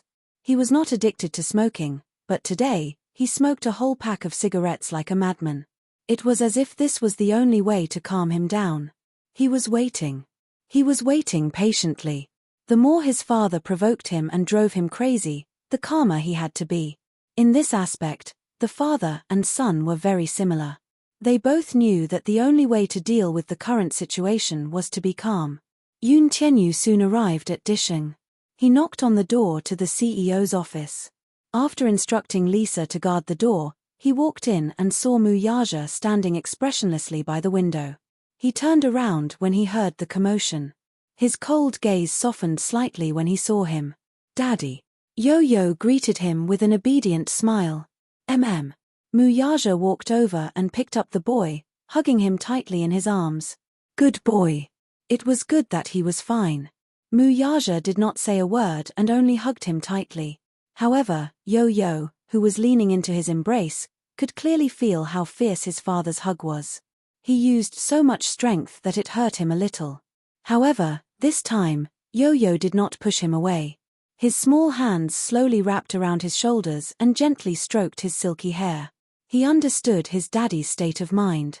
He knew that no matter how strong a man was, there would be times when he was weak. Even if his daddy did not show that kind of weakness, Yo-Yo could acutely sense his faint uneasiness and guilt. Deep guilt. It was probably because, as a man, he had failed to protect his family and was blaming himself. Mu Yaja hugged him and said above his head, "Yo-Yo, I'm sorry." Daddy couldn't protect you. I'm sorry." He had always been a man as arrogant as an emperor. To him, the words "I'm sorry" were condescending and he would never say it out loud. But now, the guilt in his heart overflowed, especially when he saw the photo of Yun Shusha and Xiao Chen in a sorry state. One of them was his woman. One was his son. Because of him, he suffered an undeserved calamity. He had always prided himself on his foresight and always had the overall situation in his hands. But now, his weakness had been ruthlessly grasped by someone. It was as if someone was strangling his throat and he was about to suffocate. Yo-Yo raised her eyebrows and suddenly asked in a deep voice, "Why are you apologizing?" His voice was still childish, but it was extremely steady. Mu Yaja was stunned. Yo-Yo asked seriously, "Daddy, are you a god?" Mu Yaja furrowed his eyebrows. He did not understand why he asked this. Yo-Yo raised his head and looked at him seriously. His lips curved slightly. "Are you a god?" "No, you're not." Chapter 1180. If that's the case, I will never forgive you even if you apologize 1,000 or 10,000 times. Mu Yaja's eyes flashed with shock. He did not expect such words to come out of his mouth. In his eyes, Yo-Yo was mature, steady, and wise. However, he did not expect him to be so mature. While he was in a daze, Yo-Yo smiled again. "But you are not a god. You can't be a clairvoyant and predict all of this. You can't save mommy and brother from the abyss of suffering the moment it happened. You can't, and I can't either. So, what right do I have to blame you?" "Blame you? You have no right to blame yourself." After a pause, Yo-Yo's eyes deepened. "So, you don't have to apologize." Mu Yaja smiled and could not help but pinch his cheeks. Yu grabbed his hand all of a sudden, and his beautiful eyes flashed with a bright luster. "But, Daddy, I want to ask you something." Do you have anyone in mind?" Mu Yaja's eyes narrowed. Yo-Yo asked, "Have you ever wondered who kidnapped mommy and brother? You probably have a suspect in mind, right?" Mu Yaja was silent for a while. Then, he suddenly said, "Yes." "In that case, can you guess why they're doing this?" Mu Yaja and Yo-Yo looked at each other. Then, he slowly got up and walked to the window. Disheng Tower was tall and majestic. The CEO's office was located on the highest floor of Disheng Tower. Standing in front of the floor-to-ceiling window and looking out of the window, one would feel proud of the world. It was like an emperor in ancient times, standing on the highest tower and looking down on the world. At the same time, one suddenly understood what it felt like to be lonely at the top. Mu Yaja narrowed his eyes and said slowly, "They probably want the Mu Empire in my hand." "I guessed as much." Yo-Yo smiled and said, "Daddy, you have the biggest share of Mu Group's shares in your hands. Naturally, some people will not be able to hold themselves back. If you don't act now, I'm afraid you won't have the chance anymore. So, I'm guessing that they're also after the shares of Mu Group." Mu Yaja smiled in relief. Smart. As expected of his son. Yo-Yo did not smile. Just as he had expected, the mastermind had kidnapped his mommy and Muichen to threaten his daddy to hand over the shares of Mu Group. Mu Group's shares. What a tempting thing it was. If he had Mu Yaja's shares in Mu Group, it would mean that he would become the sole owner of the vast Mu Group, and his power would be earth-shattering. The internal structure of the Mu family was deeply intertwined. As one grew, the other declined. There had always been endless disputes and intrigues. It was comparable to the ancient times when the imperial power was replaced. They didn't even hesitate to turn against each other and kill each other. Sometimes, in the face of benefits, perhaps some emotions would become much weaker. Selfishness was the deep-rooted bad habit of most people. Moreover, as a member of a wealthy family, there were many things that he had no choice but to do. Yo-Yo suddenly turned and fixed his gaze on Mu Yaja's face. He asked calmly, "Then, if that person threatened you to hand over the shares of Mu Group, what would you do?" This was an extremely sharp question. Yo-Yo went straight to the point. He did not allow Mu Yaja to avoid the question. He was eager to get an answer from his daddy. Chapter 1181. He did not doubt the importance of his mother in his father's heart. Yo-Yo cared a lot about his attitude. He did not care that if his father gave up the Mu Group shares, he might really lose everything and be all alone. What he cared more about was how far this man could go for his mommy. This was because even he could not be sure if this man, who had always been like a king, would make such a choice between power and a woman. Would he choose his mother without hesitation? Yo-Yo stared at his face without blinking. Mu Yaja lowered his head and looked at him. After a long silence, he suddenly smiled. "Do you still need to ask this question?" He smiled casually and spoke casually. However, Yo-Yo was shocked. He was even more curious about why his father would give him such an answer. Mu Yaja knew the doubts in this child's heart. He smiled faintly, but his expression was very calm. "Without me, the Mu Group will only be a pile of ruins. This empire is strong because of me, but it will also collapse because of me." He paused and smiled faintly. However, his smile could not hide his conceit. "But, without the Mu Group, I won't lose everything." Yo-Yo held his breath. This answer was within his expectations, but it was also unexpected. Mu Yaja said, "Just as you said, whether it's power or wealth, if I can't even protect my beloved family, then I don't need it. It's fine. So, if it really comes to that, will you give up the Mu Group for mommy?" "I will." Just as Mu Yaja finished speaking, the door was kicked open fiercely. "Bastard!" Mu Yaja and Yo-Yo were stunned. They turned around and saw Mu Linfeng striding in with a furious expression on his face. Mu Linfeng had been standing outside the door for a long time and had heard much of their conversation. However, he had obviously heard that sentence. This brat was willing to ruin the Mu family's empire for a woman? He flew into a rage and roared, "I won't allow you to do that." "Second uncle?" Mu Yaja was surprised. Why did he come back? Mu Linfeng's probing gaze landed on him. His eagle-like gaze was filled with disappointment and disbelief. If he had not heard it with his own ears, he would never have believed that Mu Yaja would willingly give up his shares of Mu Group for a woman. This answer caused him to be greatly disappointed, and even more so, he was unable to restrain his rage. Was this brat really bewitched by that demon? He walked in front of Mu Yaja and sat down on the sofa. As he breathed heavily, he looked at him with a scowl. "I order you to sever all ties with that woman, right now." His attitude was commanding in nature, and there was no room for resistance. His tone was urgent, and there was no room for delay. Mu Yaja's heart sank. His face was as cold as ice as he said coldly, "Impossible." This was clearly contradicting him. Even if the person sitting in front of him was his second uncle, the powerful second master Mu of the Mu family, and the elder he had always respected from the bottom of his heart, Mu Linfeng was shocked by his icy tone. Then, he glared at him and glared at him. "Are you talking back to me?" "No. How would I dare to contradict you?" Chapter 1182. Mu Yaja retorted, "She's my woman, and I'm her man. Second uncle, please don't meddle in our affairs." Mu Linfeng was flabbergasted. Mu Yaja's attitude was firm, and there was no room for discussion. He did not wish for anyone to interfere in his private affairs. Mu Linfeng became even angrier at her words. I don't care what your attitude is, but you're not allowed to make a decision on this matter. Yaja, this isn't like you. Second uncle has high hopes for you. You shouldn't ruin the Mu group's future just because of some so-called grudge between a man and a woman. I think you're getting more and more muddle-headed. Where did the shrewd you go? What kind of magic does that woman have to make you so bewitched that you're even willing to give up the Mu group's shares for her sake? Do you know what this means?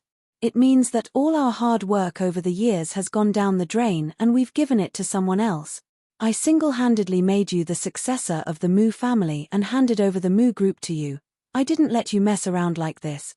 I think that woman is a femme fatale. I order you to sever all ties with her. Don't lose sight of the big picture for the small. You'll regret it sooner or later. As soon as he said that, a layer of frost appeared on his face. Just as he was about to speak, Mu Yaja pressed on his shoulder. He looked up and said expressionlessly, Second uncle, don't worry. I know what I'm doing. You know what you're doing? Mu Linfeng was so angry that he laughed. What do you mean by that? Do you mean that you're giving away all my hard work? Do you mean that you're willing to give up the Mu group for a woman with an unknown identity? I think you're trying to anger me to death. I wouldn't dare. Mu Yaja replied respectfully, Second uncle, you're being too harsh. Mu Linfeng was furious. Haha, you wouldn't dare? What's there to be afraid of? I think you have a lot of guts. Do you know what the consequences of your actions will be? The Mu family is the core of the country's economy, the heart. Every branch of the family is connected to the heart. Even if it's not me, the country's higher-ups won't just sit by and watch. I think you've been blinded. Where did your previous shrewdness and wisdom go? There are some relationships that are dangerous for you.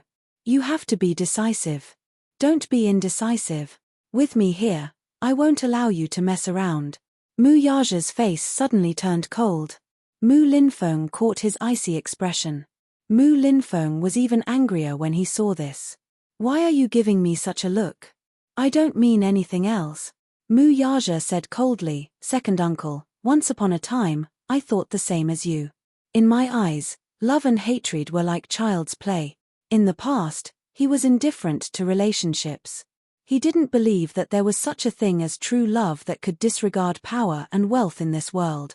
Does true love really exist? Women, to him, were dispensable. He was so cold that there was even a rumor that he had a hidden illness and couldn't do it. Haha. However, until Yun Shusha appeared. She taught him what true love was. She also taught him how to love someone with his heart. Chapter 1183. When he was young, he was full of ambition. To him, life was perhaps only as simple as revenge and survival. He put all his weight into fighting for power and scheming against each other. No matter what orders Mu Linfeng gave him, he had always followed them step by step without any rebellious thoughts. Now, however, there was warmth and weight in his heart. There was also someone he cared about. Yun Shusha was the woman he was willing to love with his life. For her, he was not afraid even if he had to give up his life. Why would he be afraid of losing everything? At this thought, Mu Yaja's lips curled up. But now, I don't think so anymore. Second uncle, she's my family, not some dirty woman you're talking about. Haha. Family? Don't tell me that this so-called family member of yours is more important than me. Mu Linfeng laughed, his expression furious. I don't care who she is. You must listen to my orders on this matter. Cut off all ties with her and don't have any contact with her anymore. If you ask me, she's the reincarnation of a vixen who has bewitched your heart. In ancient times, the extravagant King Ju was also bewitched by a vixen possessed by Deji. He didn't even care about the imperial court. There was also King Yu of Ju who teased his vassals with a fire beacon just for Bao Sai's sake.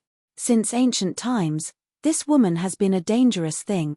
I'm not forbidding you from touching women, but I'm warning you not to be like those incapable emperors in ancient times and give up your country for a woman.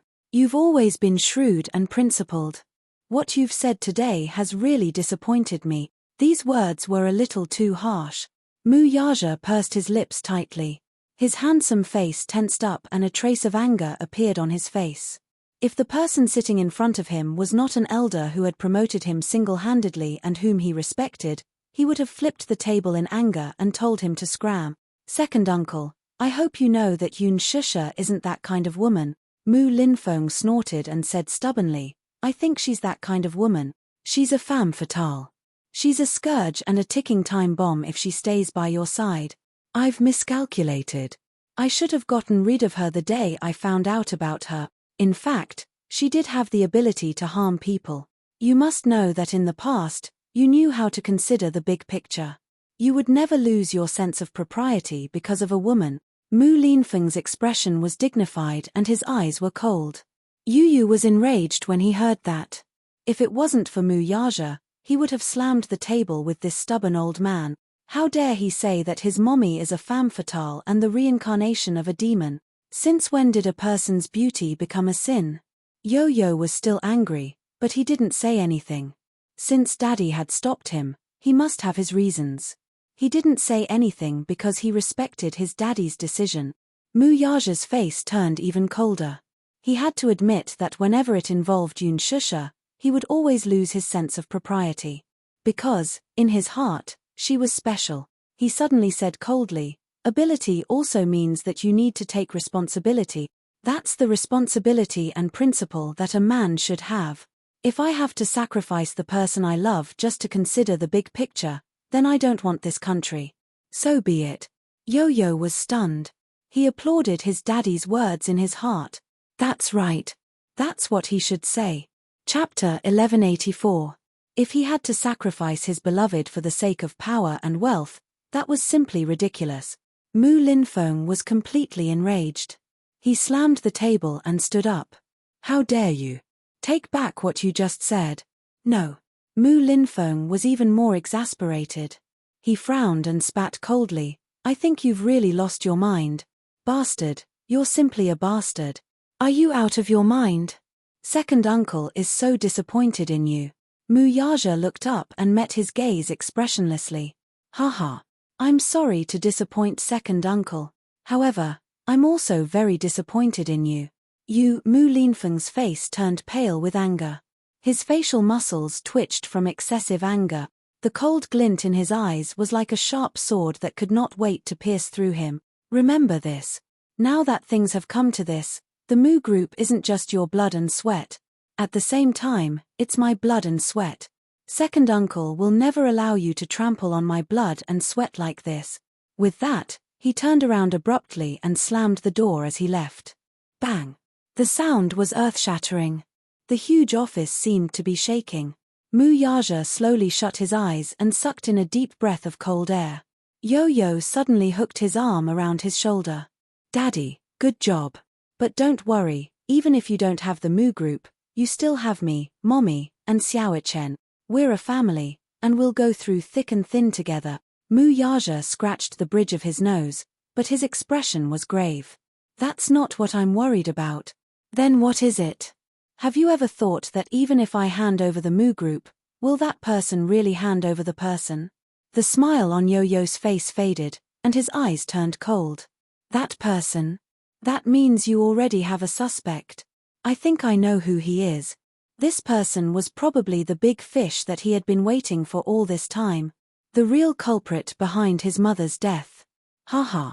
After so many years, they were still using such despicable methods. According to the news from the hospital, Grandpa was poisoned. If he hadn't been sent to the hospital in time, his life would have been in danger, and he was no stranger to this method. Back then, his mother had also been poisoned by someone and had been murdered. It was said that the poison in his grandfather's medicine was industrial sodium nitrite. It was a slow-acting poison. If a dose of 0.1 grams was added to the medicine every day, the patient would be poisoned and fall into a coma. In the end, the patient would go into shock and die. As for sodium nitrite, this term was not unfamiliar to him. His mother had also passed away due to sodium nitrite poisoning. After his mother passed away, he had no one to rely on in the Mu residence. For a period of time, He would only take a bite of each dish. The bowls and chopsticks used were all made of silver. Later on, Mu Linfeng took her in. Mu Yaja walked to his desk, but his phone suddenly rang. Chairman Mu, Old Master Mu has passed the critical stage. At the Mu Group's private hospital. Mu Yaja and Yo-Yo rushed to the hospital. However, when the father and son entered the ward, Mu Yaja's expression suddenly froze when he saw the silent man sitting by the bed. Yo-Yo saw his strange expression and could not help but look at the middle-aged man.